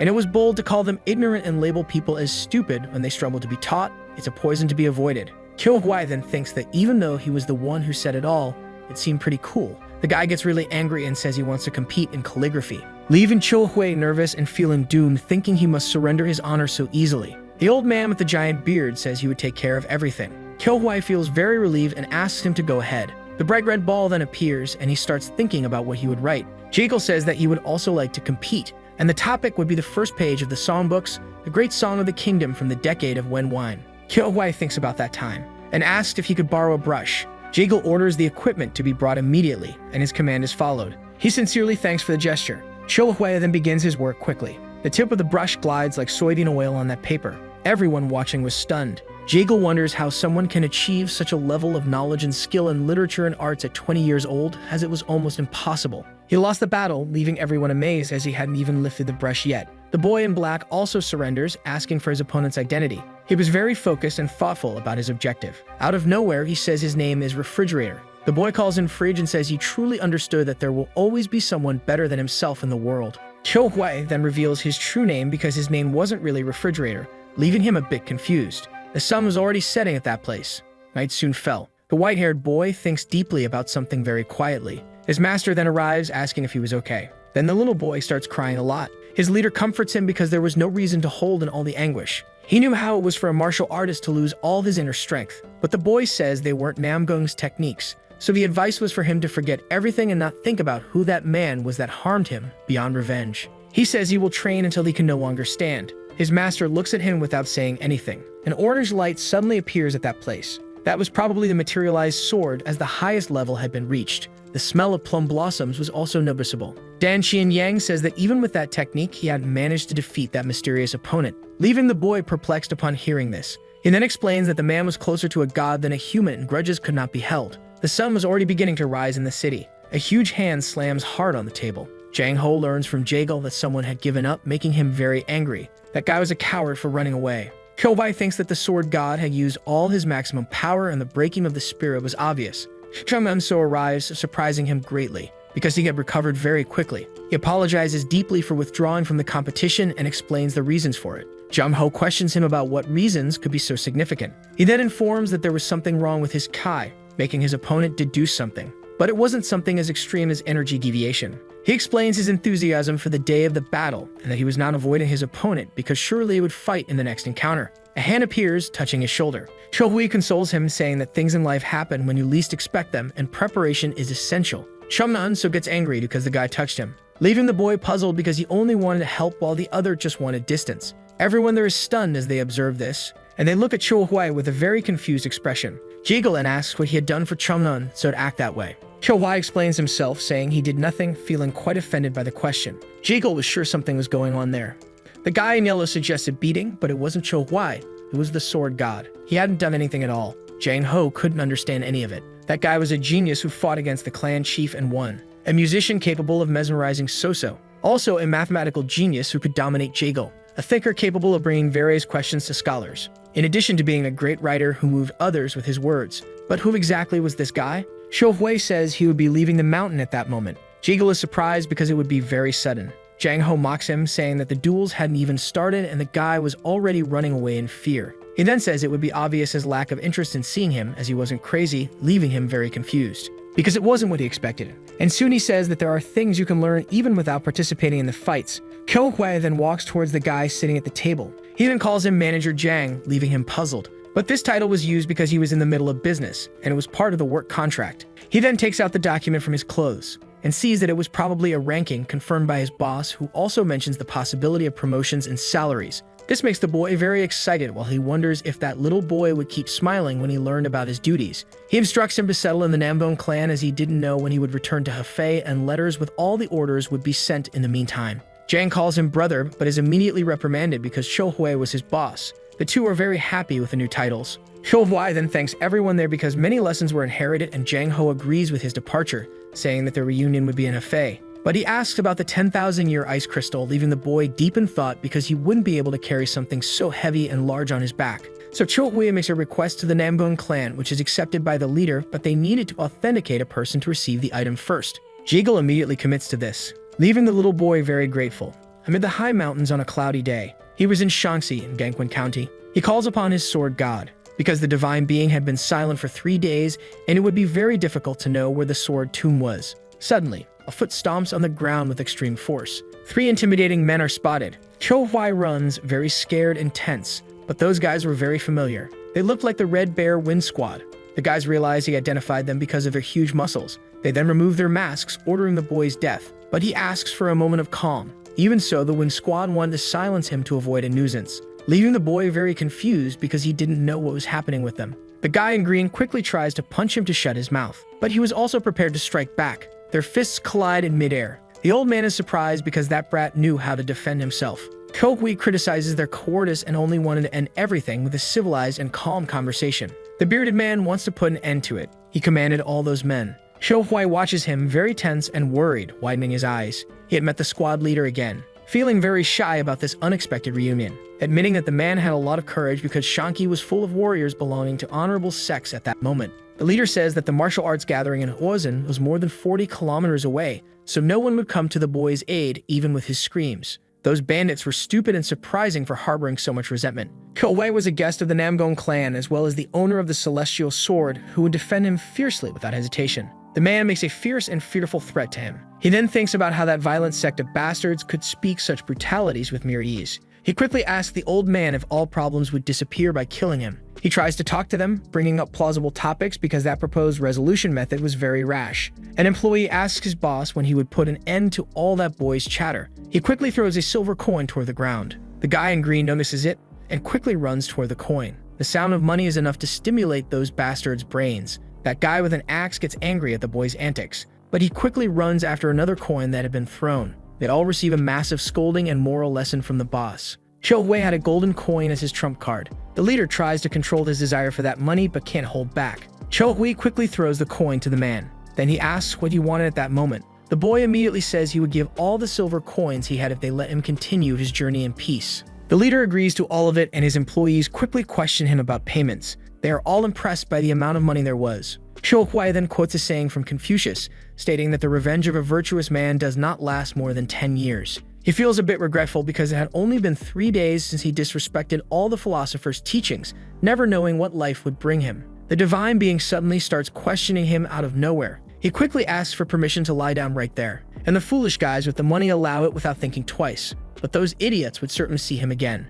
He then begins walking toward his destination. The divine being declares that he would never again take control of his body. He had been listening to everything like a pervert and should rethink the balance of power. The boy then asks him if he was sulking because everything he said could have caused an uproar. But the divine orb simply responds that they should head toward the Autumn Valley. The boy feels a bit confused about the path, but all the instructions are quickly passed on. He wanted the divine being to use his body so they could fly there faster, but he is given a negative response. Feeling very sad, he reluctantly accepts the decision, hanging his head low. The mountain he had to climb was huge. He makes an immense effort to reach his destination. It was definitely beyond limits, and figuring out how to climb it efficiently was quite a mystery. The divine being soon urges the boy to hurry, as the sun was about to set. He gets very angry because all of it seemed like a form of revenge just because of a few insults, and this suffering was intentional. He is quickly scolded by the god, receiving a harsh moral lesson. He then starts thinking about all that money, and gains more motivation to climb the hill. One of his feet slips on the smooth rock, causing him to tumble down the hill, screaming loudly.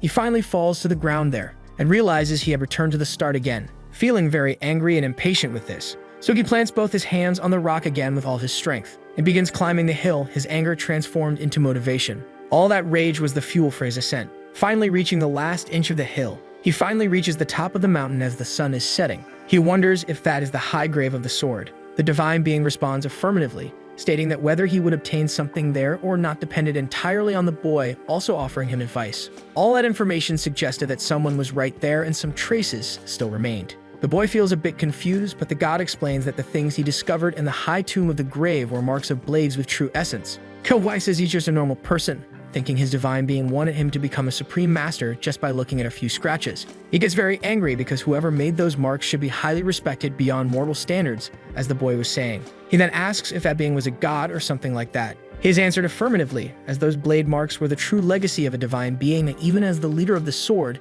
he had never imagined defeating him. In Mirim, the word perfection didn't exist, but the god's swordsmanship was perfect. The question was how the son of a mortal man could demonstrate such mastery. Kyo-hwai then asks how good he was. He looks at the ceiling of the cave he had entered, and is told that he would have no chance. The sword god then asks if he was capable of reading ancient languages because he had made a copy for scholars, and no one had been able to understand it. Kyo-hwai is very impressed by what he sees, because on the walls were written various formulas and physical calculations with constant fall velocity and gravitational force depending on weight. The person who had left those traces was undoubtedly from the modern world and also Korean. The sword god is perplexed because the being belonged to the same world as Kyo-hwai. He then asks when he discovered that cave. That ruin had existed for at least 1,000 years, and a person from the modern world had already been there, besides the fact that all those researches should have been in history books. The sword god also wondered about this because it was really strange that such an exceptional swordsman had no name recorded in Janghu. Kyo-hwai asks about the last sword mark he had mentioned earlier. He is then asked if he hadn't found it strange, the terrain in the Kuhu Gorge. He quickly thinks that normally gorges have winding paths, but that place was flat. He discovers that Kuhu Gorge was the last sword mark of that god, leaving him perplexed and impressed. Because the single person had split a 5-kilometer high mountain using just a simple sword. He takes a step forward slowly. All those writings spoke of the techniques studied by the man and the time spent on all of it. Kyo-hwai thinks that this man was truly persistent, different from himself. On the 122nd day, the god noticed in his analysis that the technique of the Wudang sect leader had a distinguishing feature compared to others. It was capable of splitting the heart into two sides and using both energies, making it possible to create many more variables in mathematical terms. On the 139th day, he could only think about points, lines, and surfaces, as well as the curvature created by the technique. He was trying to change this, but his muscular strength wasn't keeping up, making him doubt himself until he realized the cause was the limit of amplitude.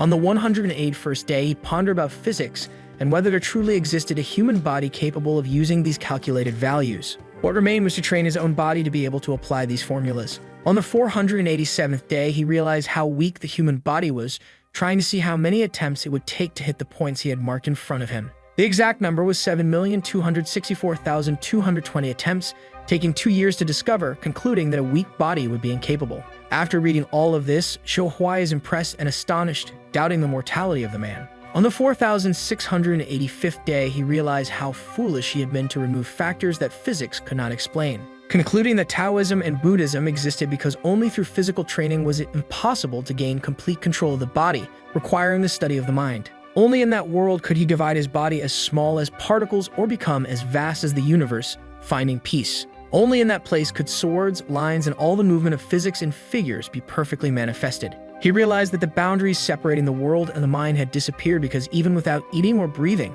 he did not die. On the 6,932nd day, his body was already capable of reproducing all physical forms perfectly. He could see the essence of everything like Neo in the Matrix, as if he understood all the laws of nature. There, whether he was still human or not became a question, as you could feel the constellations taking an interest in him. Kyo-hwee feels something in his body. It was an energy that gave him visions. The sword god is astonished because it had taken him 7 years to see the meteor, and the boy was sensing the star's magic so quickly. It was the supreme technique of the meteor sword. The divine being remained perplexed because the boy had sensed that meteor energy in just 15 mere minutes. Being capable of such feats meant that Kyo-hwee already had the final intent of the supreme technique imprinted on his soul, and he was far beyond being a simple genius. This was the fate that the heavens had reserved for him in advance, and the god was merely the bridge for this to happen. Unknowingly, Kyo-hwee fell into his mind's world for 3 consecutive years, and this was the birth of the little sword god. Outside that place, the sky was blue and cloud-filled. In the beautiful and grand city of Hefei, the young master of the Jukseon clan mansion is seen there,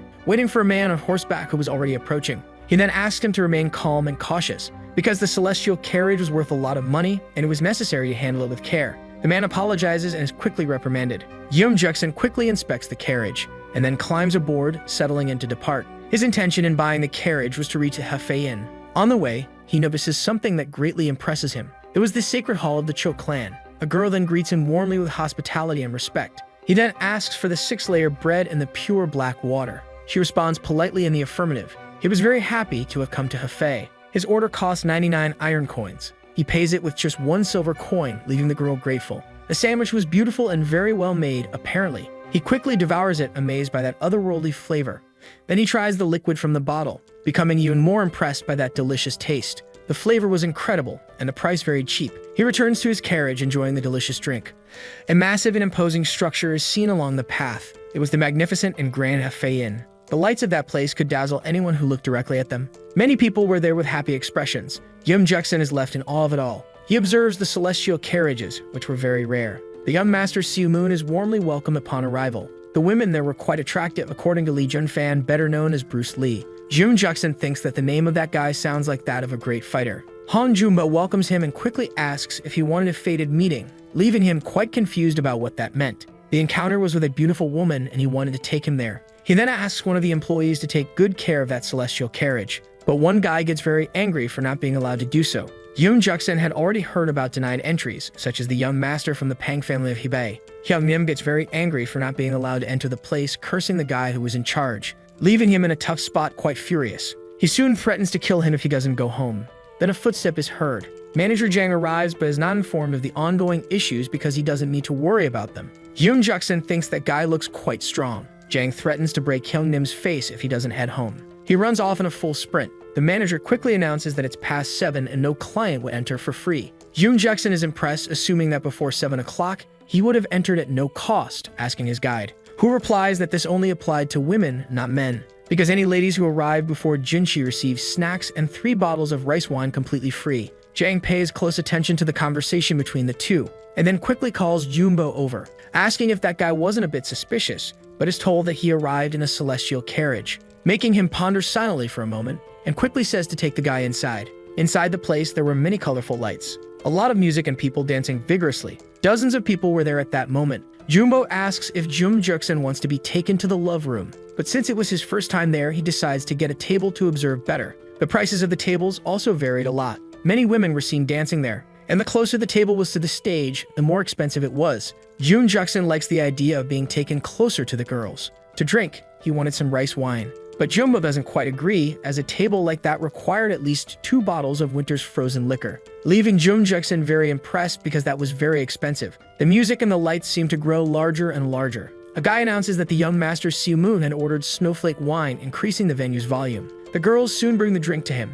It came in a gray bottle with designs. A man wonders who the heck that guy was. All the girls surrounded him, throwing themselves at him. His laugh was one of great happiness with all of it. The girls gently ran their hands over his body, leaving Jukseon furious with that. He quickly orders 2 bottles that would cost 120 gold coins. He accepts nonetheless and orders the waiter to bring them quickly. Jang watches all of this attentively. The girl tells him that she is busy at the moment. She had to go immediately to Jukseon's table. He would pay her 1/10 of the bottle price. She quickly gets excited about the high payment. Jukseon didn't even take a month to spend all this fortune. Meanwhile, in the grand mercantile group of the Cho clan, the leader was entering the place. Kyo-hwee asked them to stop all those formalities. Everyone then sits at the table with the leader, who soon asks why the expansion of the grand treasure of frozen stone hadn't been done, being told it would likely fail. He is left very confused because the investment was enormous, quickly asking for explanations. Then he is informed that the larger the scale of the frozen treasure, the more its effect would diminish, even with the 10,000-year crystal. He doesn't know what to do because the production limit was only 750 kilograms per day.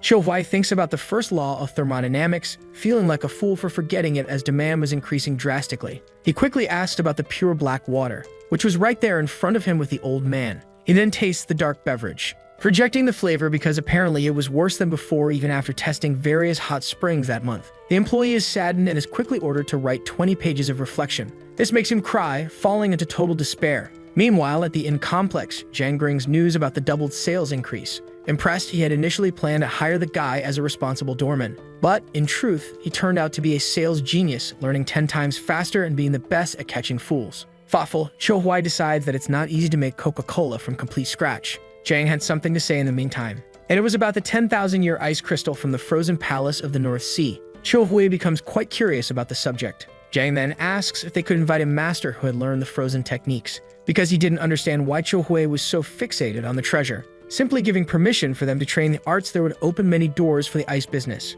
Cho-hwai is impressed by his employee's brilliant proposal, ending chapter 27. He feels ashamed of himself for the things he was doing with the 1,000-year-old freezers from the Northern Ocean. He couldn't believe he had mocked Jang, calling him an idiot when he was a real genius. Quickly, he asks if anyone there wanted to go to the North Sea. Everyone remains silent and very pensive, because the North Sea was a very distant place, taking half a year to return, especially for the older ones. Cho-hwai then offers 1,000 gold coins to anyone who could find a technique to create ice. Jang says that under those circumstances he would go, but the leader wouldn't allow him to go because he needed him to ensure that the Haben Hall remained stable. He then thinks about whom to send on the mission. Soon, he asks the old man about the fools, leaving him quite confused. He was referring to the guys with red beards, discovering that they had been confined in the house's prison for 6 months. He orders his employee to fetch the men quickly. After a few minutes at the Red Mansion, the old man finally arrives with the men, leaving them outside as Cho-hwai wanted only their leader to enter. A man slowly enters, carrying an expression of complete physical and mental exhaustion.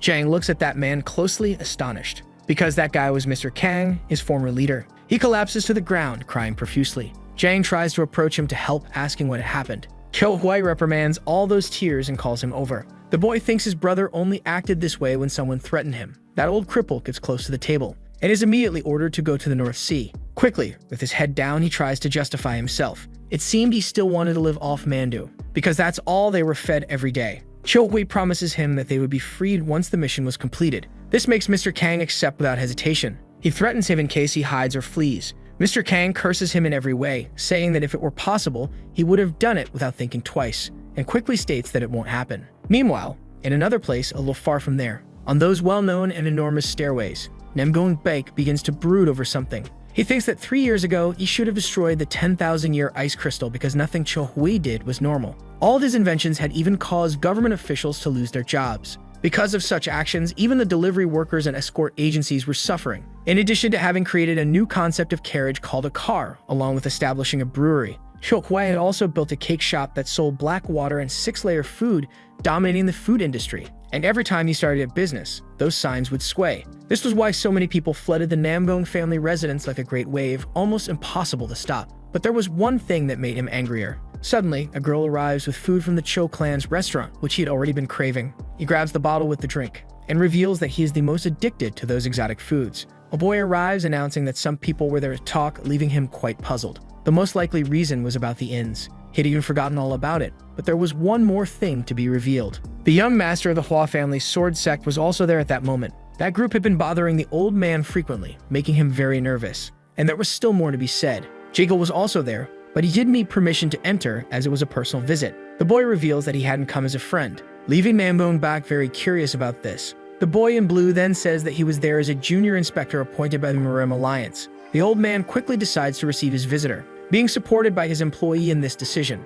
There was a significant doubt about all of this. The employee leads the inspector to his boss, who welcomes him warmly. Jiggle asks if Mr. Baek was doing well. He's answered affirmatively and warmly complimented being invited to sit at the table. He thanks him and states that he wants to get straight to the point of the conversation. But before anything else, Mr. Baek wants to ask just one question. The question was why so much care was being taken when there were still 2 months left until the sequential inspection. Jiggle remains silent for a few seconds upon hearing this. He then reveals that the chief inspector had visited MANHUA, suspecting something, leaving the old man quite anxious. He thought that the Cho group's big business was an enterprise benefiting under the Namgong clan. Bak becomes very angry upon hearing this because the Cho battalion worked independently. He still didn't understand what the alliance was planning. Jaekel states that Anhui's population had doubled in recent years, potentially even surpassing Nanjing, and the government had a plan regarding this. Mr. Bake then understands everything, justifying that they were only a humble faction. He is then told that the movement of the Huchinryan was highly suspicious, leaving him with a very startled and attentive expression. To them, Anhui was now a battlefield where they could risk their lives, creating an opportunity to become the best among Sampection. However, the Cho clan's business was still in a gray area on the scale between justice and evil, with the alliance wanting its fortune. Mr. Bake considers the inspector's proposal very carefully. Whoever controlled the largest business in Anhui wasn't under the alliance. In the worst-case scenario, the Namgong clan would have to manage Huchinryan alone. Jaekel knew it was difficult, but the old man needed to make a quick decision. He then asks how much time they have. The inspector reveals that the group of spies had been annihilated and the alliance was currently blind, with time running out, ending the chapter. Mr. Bake then slams his fist on the table in anger, thinking that this situation was almost a declaration of war since they both knew about the espionage activities. He then says that he will call Cho Huai to decide the matter immediately, being told that he had already been summoned by the alliance and would arrive soon. Feeling very pensive and with a worried expression, someone was there in front of the temple. It was the leader of the Just Sky along with Cho Huai. The two meet with another person, who quickly calls them to follow him inside. The leader wishes all the best for Cho Huai, leaving him a bit confused, but grateful nonetheless. That temple was grand and beautiful. He then enters, finding himself face to face with several important men. He then nervously thinks about how rare it was to have them all gathered there. There were the head of the Namgong family, Namgong Su, and the young master Namgong Jang Ho, along with Namgong Seong Chan and the leader of the Namgong clan, Mr. Beck, together with Namgong Wu and Jigel Woon. He pulls out a large document to read, announcing that the alliance wanted to declare something to Cho Huai, and concludes everything he wanted to say for the moment. Cho Huai realizes that they wanted the Cho family's business to be placed under the Namgong clan's control, monitored and overseen by the alliance. This organization, which called itself Righteous, was no different from a gang of bandits, and there was something the alliance elders were misunderstanding. Jaekel is confused, and Cho Huai explains that they had judged him based on the current situation in Kangho, and that he could transform Namchang into a new Hefei, leaving Jaekel all confused and perplexed. Cho Huai was a businessman and didn't mind taking risks if it was for his own benefit, but there was a catch. Many people wanted to take a piece of the hard-earned profits, making him think of one thing. Who among them would offer him the greatest benefit? Mr. Bake then asks if the boy was going crazy because he wanted to become Huchinryan's lapdog for money. But it was necessary when there were thieves wanting to steal everything, since there were no limits to human ambition, and he quickly posed a question, leaving Mr. Nambong Bake extremely angry and embarrassed. It was revealed that 3 years ago, Hefei's population was around 86,000 people, and now it had grown to 170,000, making the boy ask the same question. He becomes quite nervous after the same question as before. Cho Huai reveals that if the elders wanted him to, he would back down because he was definitely also one of the Nambong, but he had no intention of belonging to either the just or the evil alongside the alliance. This leaves the bearded man deep in thought after these words, because few people in the history of Kangno had managed to do this, and they all had something in common. Cho Huai says the man is absolutely right because he had already heard this from a close acquaintance. The sword god soon appears, revealing some information about becoming stronger to the boy. Upon hearing this, his eyes turn white with ambition, and he shouts that he will follow this path to become the strongest of all. His voice could be heard from outside the temple. Everyone there is surprised and frightened. Now he could see all the laws of physics that existed in that world, and it had become ingrained in his brain. At first, he couldn't accept the duration of the joyful moment of realization because it felt like only a few minutes had passed. But when he woke up, his clothes were worn out, and the sword god quickly revealed that 3 years had passed. He was very happy for the boy, calling his modified body the desired body of the Sword Lord, despite his eye issues. Many white lights could be seen by him in that hall. This was the state in which his eyes were embedded, those of a warrior spirit. Except for a martial art like the plum blossom technique, this phenomenon was definitely for those who had reached the unfathomable level, making the old man wonder how that young boy could have reached this state. The gray-haired man says that the boy is no ordinary apprentice. Even if he were a disciple of Mu Jimayang, it would be madness to claim, so he asks if the inspector feels the same, leaving him quite confused. He says the boy was at the unfathomable level, making Jaekel perplexed, because even among the best minds sects, there were only 4 places with someone at this level. The old man advises him to find someone to try and change the boy's mindset. He says he will return to the alliance immediately, leaving slowly toward the door. Mr. Bake asks Cho Huai what Nambo means to him. The boy with the extremely white eyes thinks for a while, and says it is like his uncle, whom he feels grateful for when he covers for him when he messes up, thinking he's an idiot. The bearded old man asks what they thought about giving the boy a respectful position within the family hierarchy. Very tense.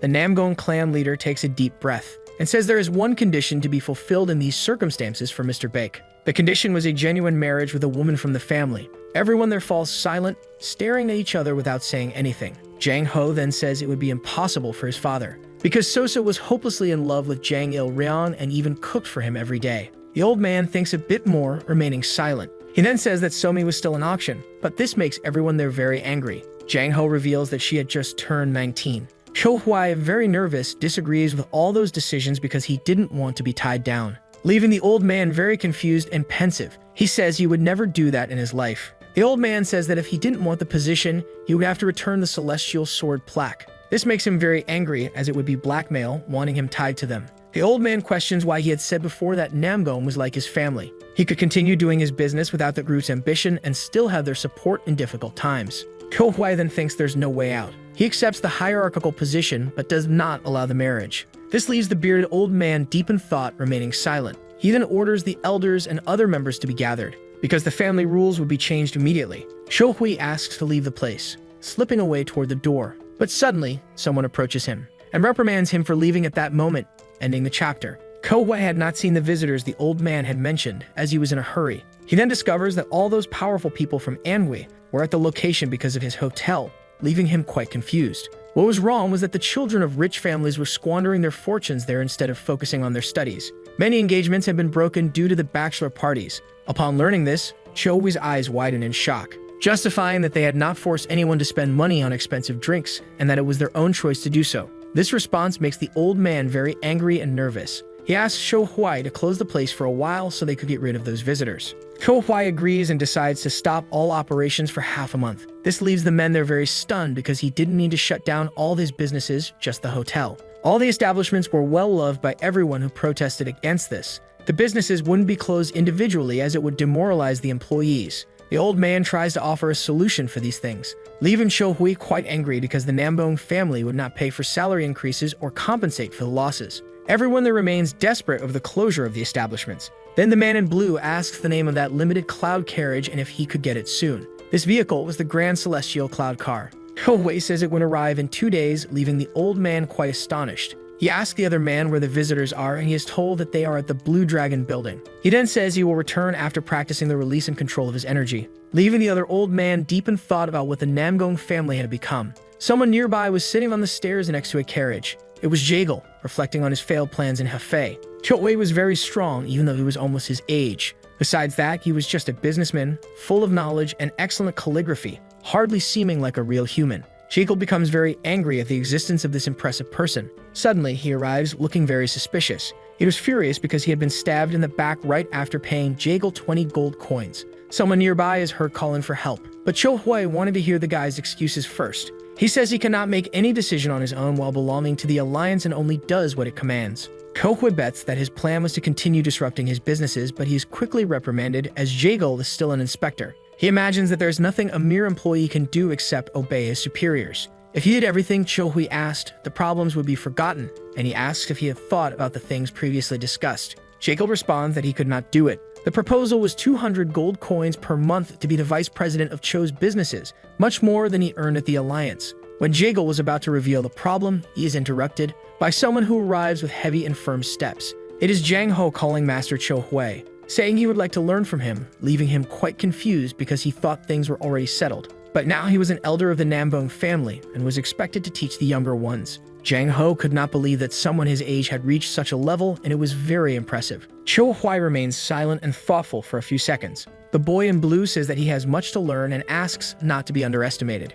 A Sword of God's orb appears, telling Cho Hui not to ignore the sincerity of a swordsman. He agrees with everything, leaving the boy quite excited and enthusiastic. They go to a battlefield. The boy holds his sword firmly in his hands, pleading for his master to teach him, who calls him closer. He tries the Emperor's sword with the direct double slash, along with the Supreme Monarch's earthquake, but Cho Hui dodges these strikes very easily, leaving the boy very surprised and frightened by this teleportation, thinking it was an illusion. Cho Hui quickly charges at the young man, who fights bravely once again. The battle between the two is intense and thrilling. The boy defends himself bravely with his sword, but a strike hits him, causing him to bleed from the mouth. He was very impressed because his opponent had dispersed the Emperor's earthquakes so easily without any difficulty. He probably dispersed the technique just by observing the flow of his Kai. If not, there were no plausible explanations for it, raising doubts about whether such things could be done by humans. Ko-hui charges at him again with full force. The battle becomes intense and contested once more. He attempted the same attack again. Jang Ho positions himself with his palm raised, then trying the final strike with the Emperor's talent and sword. His master quickly arrives, telling him to stop because he could not use those abilities in his current state. Ko-hui observes him closely without doing anything. His eyes begin to shine brightly. Jang Ho watches him nervously and fearfully. Ko-hui begins to move his sword rapidly, swinging it toward his opponent. Suddenly, a blue light with an explosive appearance is seen right there. Jang Ho tries to move toward the boy bravely, but is soon halted, groaning in pain and agony. Everyone there calls out for Jang Ho, the junior swordsman. After the smoke clears, a shadow is seen. It was him, with blood dripping from his mouth. He asks what technique was used and its name. Ko-hui had used the celestial sword's flow trick, calling the weapon galactic meteors. Many comments are heard around the fighting ring. The elders discuss the genius of both boys. What they would call Ko-hui, having defeated the genius Jang Ho, was a mystery. The two elders are quite confused during this conversation. No one, even with their extraordinary eyes, could explain or describe that impressive man. With just one move, he had managed to defeat the family leader, which meant his talent was not limited to normal martial arts. There was something in his swordsmanship that did not belong to Kang Ho, making a precise description impossible because such a thing had not existed until then. The old man says that he is the man from the Green Sword Manual, and asks if the other could withstand and defend against the boy, receiving an uncertain response. The young man's swordsmanship was simply flawless and without defects. Namgon Baek becomes very angry because no one had ever been praised that way by the master. That technique considered every move his opponent could make, allowing him to control the direction of the battle, forcing the enemy to defend. If he truly performed like that in earnest, he would be the true sword god. The old man says that the boy is far from being a genius. He's more like an immortal like the three immortals. The mustached man thinks the boy is certainly a strong candidate to become the next immortal, unable to escape his fate. Celestial Meteor Sword, a weapon that could reach the heavens, was an arrogant name, yet still an excellent technique. Jang Ho stares at Ko-hui for a few seconds without saying anything, and Ko-hui stares back in silence. Ko-hui orders him to stand up quickly. Jiggle arrives, telling the boy that he wouldn't return to the Alliance and wanted something. But someone suddenly arrives, stopping everything that was happening. It was the great and impressive young master Hyun, asking who this powerful boy was. Ko-hui looks around attentively without hesitation, while that guy stood very angrily in front of him. He had been inspired by Ko-hui for being so successful in business, calling him wise and intelligent. Ko-hui remains silent as he listens to all of this, but he didn't know he was brilliant in martial arts, even as his brother. Ko-hui says that he had become a confident fighter, even discovering how to see energy. It had been 10 years, and the sunset that day was truly beautiful. He had started to sob under the tree behind their house, and Ko-hui thought he was crying from pain in his fists. The boy listens to all this from his brother very attentively. But the older Ko-hui grew, the less he understood the real reason for the tears, speculating various things about his father and mother, leaving the boy even more thoughtful and attentive. He then says that he wanted revenge, but that wasn't the reason for his tears that time, leaving Ko-hui quite confused. After living for 2 months in the forest, hiding from the Yem bandits, he had become extremely weak after falling ill. The boy becomes very angry upon hearing this from Ko-hui, with his eyes full of tears. That brother has actually had a hole in his stomach. A scene of a tragic attack flashes through his mind, making him cry like a defenseless child. He hadn't been able to protect his younger brother and sister, and if it happened again, he would never forgive himself, so he trained every single day. Ko-hui then thinks that everything had happened because of him, and shows that he is now perfectly fine, with no scar on his stomach. He asked if Ko-hui was really his brother, but only he knew about his baby-like cries. Either way, he questions how such martial art could be possible. Ko-hui lets out a small laugh, leaving him very confused as he hadn't understood yet. He then says that he is a true genius. Since his brother was so proud, he was already leaving. Because Ko-hui was taking things too far, making many enemies, but he says he would feel relieved with Hyun protecting the house, being called a shameless little brat. The older brother remained the same without any change. Ko-hui returns to what he was doing earlier. He apologizes to Jaegal and orders him to continue, being told that the conversation should also be had with the Nambone family leader. They would already be at the clan's temple. The group leader asks when it happened. Jaegal says that he would not return to the Alliance and would join the warrior Ko-hui, asking for permission to do so. This was indeed what he wanted, but the leader would be severely punished if everything went wrong. He then asked about his brave objective of diving into Huchinmyeon. Even though the boy was very talented in martial arts, he was still new to Kangho, and there were many things he could do and places he could go. Jekyll was planning to save them because he believed someone was hiding something from the Huchinrian assassins. He also wanted to rebuild the spy association and gain access to the information currently being gathered. The old man asks if this was really possible because the targeted place was Namcheng. Jekyll says he was an invincible master, but the old man replies that everything would be in vain if he didn't want to go. Cho Hui says they were bad people trying to steal his fortune, so he had no reason not to cooperate. But rebuilding the spy association was a terrible idea. Jekyll says that Cho Hui would probably benefit from the information they were gathering at the moment. There was no guarantee that a spy wasn't already in his business, and he could help the boy without hesitation. Jekyll manages to convince Cho Hui, and only needs the old man's permission. But he had one condition. However, he could not take his son on the mission, because the boy was too stubborn. But the Jekyll family wasn't exactly an example in that regard either. In the master's eyes, both had come from similar groups with no experience in Kangho. The old man calls Jang Ho, who was standing by. He asked if he hadn't found a great teacher who could teach him about the evil sect. The boy is very surprised as he knew about Jang Il-ryong, who also observes everything attentively from afar. There were many warriors from his family there, yet he thought he could keep it a secret. The reason why the king of the forest hadn't attacked the residents in the last 3 years was unknown to the boy, who shouldn't have hidden anything. He responds affirmatively to his father. He then says that their lives would be at risk, and they should learn about the evil faction that Jang Il-ryong was a part of, receiving an affirmative response. The sun was already setting at that place. Jang Il-ryong is seen inside that building. He says he is busy at the moment for conversations. He also asks if something had happened. Jang Ho says they were there to learn the ways of evil, leaving him very confused and puzzled about it. Jekyll reveals the reason behind all this. The boy ponders it deeply. Then he joins his hands in greeting to the visitors, and respectfully asks them to leave his room. Everyone there understands the boy's message, quickly realizing that they didn't even have the basic notions, bowing to someone who acted politely. Jang Ho is very confused because they should show respect to everyone, but they would be caught immediately with such an attitude, making it evident that they were from a righteous faction. Jekyll thinks he is on the same level as Namgon Jang. Again, the boy greets him with his hands. Automatically, everyone there also shows respect. Feeling very embarrassed afterward, Jang Il-ryong suggests that they give up because good manners were already ingrained and could not be fixed with just a few practices. Cho Hui reveals that some people were planning to take the business by force and should be stopped. Jang Il-ryong asks who it was, discovering it was Huchinrian. He becomes very angry upon hearing this. He quickly decides to help them in just 4 days, especially Jang Ho-hyung Nim, who should no longer say the name of the technique out loud during battles. He was revealing his moves to the enemy like a fool. He feels very sad because it was really cool. There was a wicked bastard who maliciously threw a weapon while pretending to greet, and he was the best example. Jang Ho-hyung Nim wonders how a martial artist could be so shameless. The affection-sucking puppy had a pitiful face, draining the energy of those who hugged him out of pity. And you should be cautious of a man who pretended to be disabled, as hundreds of masters had their heads crushed by his ambush. Cho Hui says there was no normal person because they were all crazy, receiving the response that regardless, the evil sect had a main trait,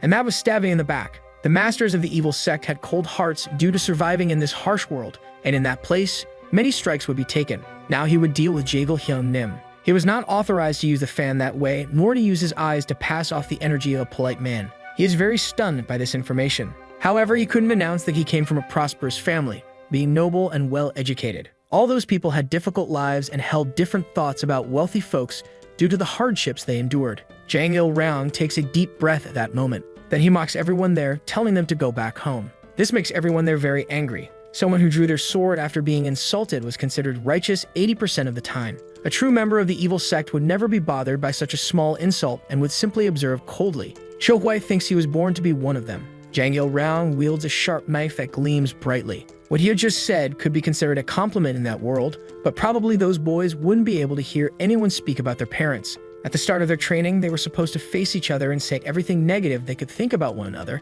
and if they reacted, they would instantly lose. Jang Ho tries to insult Cho Hui, who retaliates by talking about his mother. The two do this again. Jang Ho becomes very angry upon hearing the boy speak about his mother. Cho Hui doesn't need training for this. It's child's play for someone who has read every kind of insult on the internet. Namgon Hyun Nim should just keep his mouth shut and pretend to be any ordinary traveler. Jaegil and Cho Hui agree with the idea proposed by Jang Il-ryong. Jang Ho remains silent and thoughtful during this. He ponders why he is doing this and asks when they will leave. He is told that first they need to announce a leave and complete some tasks. He only asks that a letter be sent when it's time. Cho Hui had heard that there were at least 8,000 martial artists in Huchinrian. Jaegil confirms this, leaving him with doubts regarding the tracking. They would use light detection, noise detection, and X-ray techniques. Cho Hui could fight the strongest people there, and this could also be used to the group's advantage. Jaegil continues praising him profusely. Cho Hui asks him to stop immediately. He wasn't sure about being immune to cold and poisons. All the plans and tactics were beyond his talent, making Jaegil Shin get very fearful. He would be capable of escaping alone in extreme cases, and with that, they would already have enough weapons if something catastrophic happened. To sum it up precisely, Jaegil wanted him to cheat like a ticking time bomb. He was overestimating him, thinking he was an invincible master. It wasn't like Cho Hui was immortal because he was still just a man, not a god. But Jaegil keeps insisting that he is indeed a divine being and the only person Jaegil Shin Guy feared. The sword god appears, saying that the boy had a lot of admiration for his martial arts. Cho Hui takes a breath and remains silent for a brief moment. He then says that the boy is misunderstanding something because he is not invincible, leaving him very confused and prompting him to ask further questions. To be honest, his transcendence was a bit strange compared to the techniques of other transcendental masters who had practiced their methods for years. They use external energy to keep their balance steady, maintaining calm minds along with a philosophy of fair battle. However, in Cho Hui's case, he hadn't spent much time or worked hard, and he currently had only 3 things mastered. And for that reason, everything Jaegil Woon said about being omniscient and invincible based on his techniques only showed that he was essentially the only semi-transcendent. It seemed there was just one strategy based on having complete faith in Cho Hui, which could definitely fail. But he thinks it's a misunderstanding from the Nambong elders, so he can make them take responsibility. He then orders Jaegil to keep the honored guest there for about 7 or 15 days, maybe even a month. This makes Jaegil very angry because it made no sense. He is told in return to go to Namchang then. He could give him 4 days, nothing more, and even curses the mercantile corporation. Cho Hui says he will try his best. Far from there, in that enormous temple, the family head is seen among various plants. The two meet, greeting each other immediately with much charisma. He then asks if the meticulous outlaw training had been completed, and Cho Hui affirms it. The leader bets that he wouldn't see his careful friend for a long time. He stares at him silently and still for a few seconds. Then he asks if the master believed his martial art was truly at a transcendental level. The leader is quite taken aback by the question, as the technique was undoubtedly morally correct. He might have hesitations after entering a state of complete egolessness from the grave, but Cho Hui had achieved transcendence through a different method. Moreover, he had never studied scriptures or learned movement techniques. The chief is curious to know the explanations for what he had witnessed during the battle. That time, the only thing Cho Hui had done was move quickly, dodging attacks. He says he will explain that later and asked about his position in the Namgong family, inquiring if he could learn something. He discovers that as an elder, he could learn all the martial arts of the family, except for the clan head's secret technique. So he respectfully requests to be taught the Nambong group's martial art. He wanted to learn everything that was allowed, including the basics. The old man with the long beard thinks that the boy wanted to wander through Kangho with his martial arts and should be happy about it, but there was a catch. He agrees to teach him personally, making Cho Hui very grateful. Suddenly, his feet start moving very rapidly. These were the steps of the Celestial Wind, the first skill, followed by the Six-Wheel Wind and the Dodge Wind as the second. The third was the Great Gigantic Gale. Next, the fourth would be the Lightning Wind. Cho Hui observes everything attentively, his eyes shining brightly. To finalize, the Celestial Wind steps of the Nambong family culminate in the King Wind. Suddenly, Cho Hui begins moving his head quickly, and moves with great caution and mastery. He accelerates his movements with each passing second. Suddenly, a massive cyclone emerges from his movements. The chief is impressed, seeing the Dodge Wind as it was a technique meant to escape a dangerous situation, creating chaos for opponents. But that skill could also be used as an attack. Cho Hui finally plants his feet firmly on the ground, and observes all the damage he had caused, perplexed. He then apologizes for the destruction, but is quickly reprimanded by the master, who asks if that was truly the Dodge Wind. He was correct, immediately questioning how it became so different from what he had taught. Cho Hui then explains that he had eradicated all unnecessary movements and added different methods to enhance perfection, but he couldn't explain it properly. His feet begin moving with mastery once again, at only a tenth of the original speed. The master thinks all of this is impossible, as it seemed like he was witnessing an entirely different skill. He questioned whether some of the world's best techniques could be as perfect as that, as he had studied these skills his entire life. Cho Hui thinks that after applying physics to the technique, the movement had become like that of a figure skater. But it used a lot of energy and should be avoided unless necessary. The family head says he shouldn't like the idea of changing the original skill, but admits he doesn't feel that way. He then asks if Cho Hui could show everything slowly again, and Cho Hui agrees. He immediately begins his masterful movements. It seemed as if he was in multiple places at once, but suddenly, the chief asks him to stop, wondering how such movements could connect. Cho Hui explains that he couldn't clarify it unless he first explained physics to the old man. He says it was just a habit, and that he wanted to learn the next technique quickly. Now, 4 days after all these events, a loud noise is heard in the area. The elders wonder what it could be in front of them. It was a new Nambong being forged based on a tradition of 400 years. They said that the sky was infinite without end or limitations, but it felt as if the limit could be seen, making it seem like the sword was the greatest in the world. This was one of the martial arts of the Namdong family, and an ordinary man could never replicate it. The elder becomes angry when called useless by another, who retorts, ordering him not to judge by worldly standards, as he could feel something coming from that man, something very powerful. The other elder is quite confused by this. He is then informed that it was something impossible to see with the naked eye, shattering all beliefs like those in Jungwon. He is left astonished by all of this, but that elder was absolutely certain that the boy was definitely the next immortal. A golden sword is drawn from its sheath. Cho Hwai expresses gratitude to the master for showing him everything about the family, except for the secret techniques. The old man clenches his fists tightly, and thinks that he also wanted to show him the form of the emperor's sword so he could perfect it properly. A hand is then placed on his back. The elder tells him that it cannot happen under any circumstances. Cho Hwai asks to leave as he is very tired. Permission is granted as he had done enough up until then. The day remains beautiful with many clouds in the sky. That enormous and beautiful temple is in sight. Cho Hwai is inside, observing a large map. A man brings Jaegal to him. The two are expected to sit down at that moment. Cho Hwai asks them to discuss the plans before they depart so he can review the strategy. Jaegal had already mentioned that they would track down the spies. Cho Hwai gives a slight, mocking laugh. He then suggests that if the spies were found, he wondered what they would do next, ending the chapter. Jaegal becomes nervous at this question, as many benefits could clearly be gained from it. Cho Hwai speculates that the information would be sent to the Alliance, leaving uncertainty about what would happen next. Jaegal reveals that the group would send at least 3 or 4 large battalions of soldiers to Anhui province. Cho Hwai finds the number small but learns that the Alliance had other borders to protect. He then thinks about the people the Namdong family would send. He quickly assumes the Alliance would win but questions what would happen after that. Jaegal says that judging by the general's personality, they would put a lot of pressure on the opponent, trying to avoid battles as much as possible. The best outcome would be dealing with the northern part of Gangseo and having them as allies of the Alliance. Cho Hwai thinks that eventually, after so much effort, they would absorb part of Huchinrian. But Jaegal considers that a foolish question. Cho Hwai takes a deep breath without saying anything, and states that his business declines the Alliance's help, sending Jaegal back to the Alliance.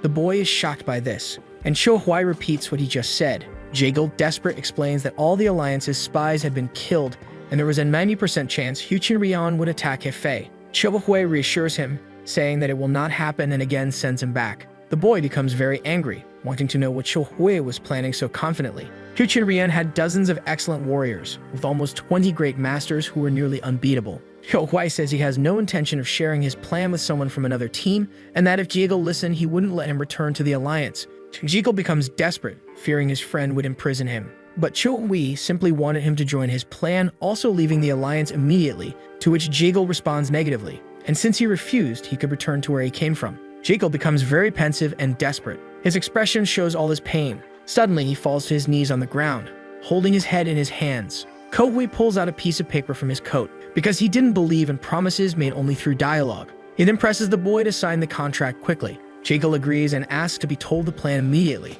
Cho Hwai asks what would happen if the Cho family abandoned Hefei. Jaegal, who had never considered himself a businessman selling things, is left surprised, wondering what those things Cho Hwai had been selling really were. But Cho Hwai explains that he was only trading in culture. Jaegal wonders what kind of business Cho Hwai is talking about with such arrogance, as he feels unqualified to make such a statement. The culture that had been established in the people was irreplaceable. Those who experienced it would never forget, and it was the only place where that was possible. Cho Hwai was planning to sell this culture to Gangseo without falling under their command. The power of Huchinrian was terrifying, but if they posed any threat, the businesses would leave. The people of Gangseo could live well in their lands, but the martial artists would not withstand it. As long as they controlled the culture, no one would lay a finger on the Cho family's businesses. Not even the Mirim Alliance could. Cho Hwai planned to destroy that entire place, forcing Huchinrian to kneel like little dogs. Jaegal imagines that Cho Hwai must have a good reserve for this. He is surprised when he hears about 100,000 silver coins, but seems to underestimate the family's business, because in reality, Cho Hwai would pay everything in gold.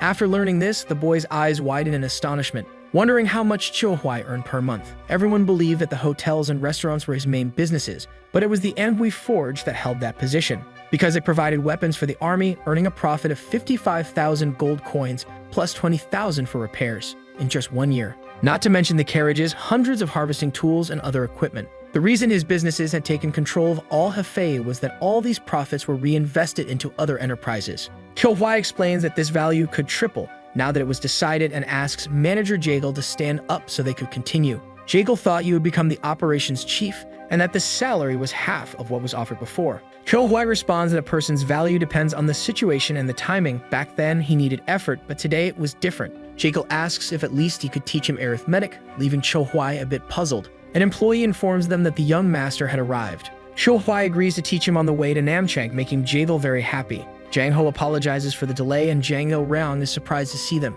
He greets them politely. Jekyll suddenly enters a state of panic but maintains his composure. Cho Hui asks why they were meeting so early. Jang Il Ryong expresses concern for his comrades, asking to join them. The leader seems a bit puzzled by all of this. His employee then suggests leaving Jumbo in charge of the hotel. But it did make sense, as Jumbo hadn't shown any progress, immediately rejecting his boss's opinion, which the leader surprisingly agrees with despite it being a rather crazy idea. It would all be like the Avengers. Jekyll asks what that means, but he rushes off, wanting to spend a lot of money. The day is beautiful, with many clouds in the sky. A person is seen at the top of a beautiful building.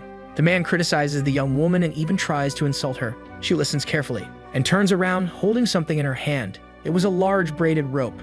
The man provokes her further, insulting her. She swiftly descends from the detailed structure, with her hair flying in the air. She asks him to repeat himself, listening to more insults. She then grips the whip tightly and strikes the annoying man with all her strength. She asks him why he has so much anger and hatred towards her. He provokes her again with insults. The woman asks what he came to do there, threatening him. The man says a golden goblin had appeared in Poyang Lake, leaving her completely shocked and perplexed, ending this chapter. She feels curious, but he only repeats what he had heard from his superiors, mentioning that someone was buying large amounts of land around Poyang Lake. She is certain that this person would flee, terrified after being robbed, as it wasn't unusual to see such things. The man informs her that the person had purchased 200 square kilometers, astonishing her. She also suspects it might be someone from the imperial family. Even though Dan Wumyong had been expelled, it was a mystery who would dare return there. What could be done with such a vast land remained unknown. The man reveals that the superiors wanted a meeting with a new resident of the area, as they also wanted to buy that property. The woman is surprised because someone wanted to acquire Ho Chun Rian's land. Additionally, all these things seem like a huge madness. They start arguing again like two fools. And soon, the man tells her to get ready because the enemies would arrive soon. They would be heading to the central part of Ho Chun Rian. She says she wants a scythe to kill all those people. She is very ruthless toward others. The man becomes very angry with her, and she just asks where the visitors would be waiting. He reveals it's at the Fragrance of Fish building, a very beautiful and grand place. The group is already waiting there patiently. They stare at each other without saying anything, standing still and looking very tense. Suddenly, the man arrives, playing with his dangerous weapons, and throws the sharp scythe onto the table. He immediately asks if it's the guy who is buying the land.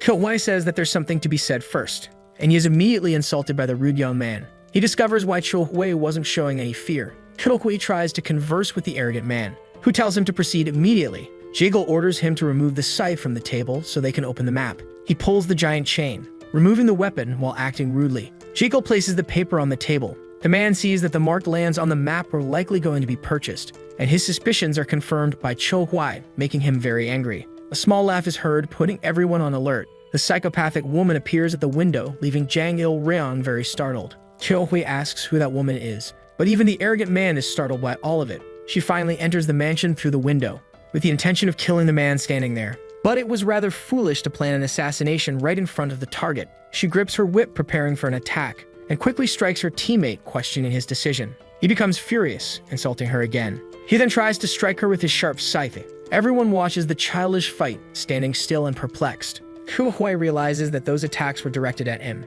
He effortlessly blocks both weapons, saying that those fools weren't even people. The arrogant guy is impressed by the masterful defense. Cho Hui stares at him with fury in his eyes, and demands that the fool sit down immediately. He also instructs the ghostly woman to do the same. He looks at a nearby staff member.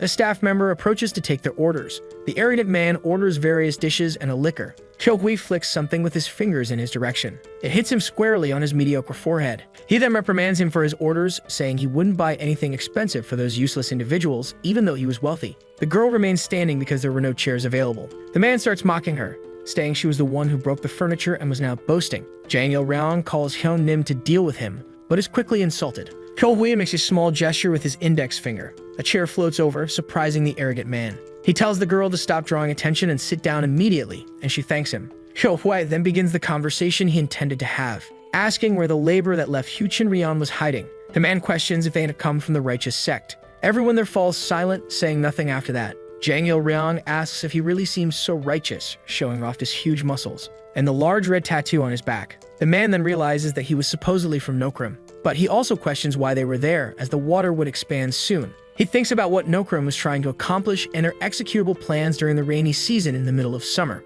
He deduces that they plan to sail through the expanded river and attack the Namgung family in Anhui. Jang Il-ryong says he was merely following the orders given by his superiors. The two discuss the duplicity of this dark group. The man understands why the leader had asked them to purchase the lands. He mentions all the men involved and says that if the superiors allowed it, he would certainly assist. But the psychopathic woman had a catch in all this. The leader was a very greedy man and wouldn't give up half of Poyang Lake without a fight. She understood that Jang Il-ryong was from Nokrim, but didn't understand why they had asked about Hu Chinrian's soldiers.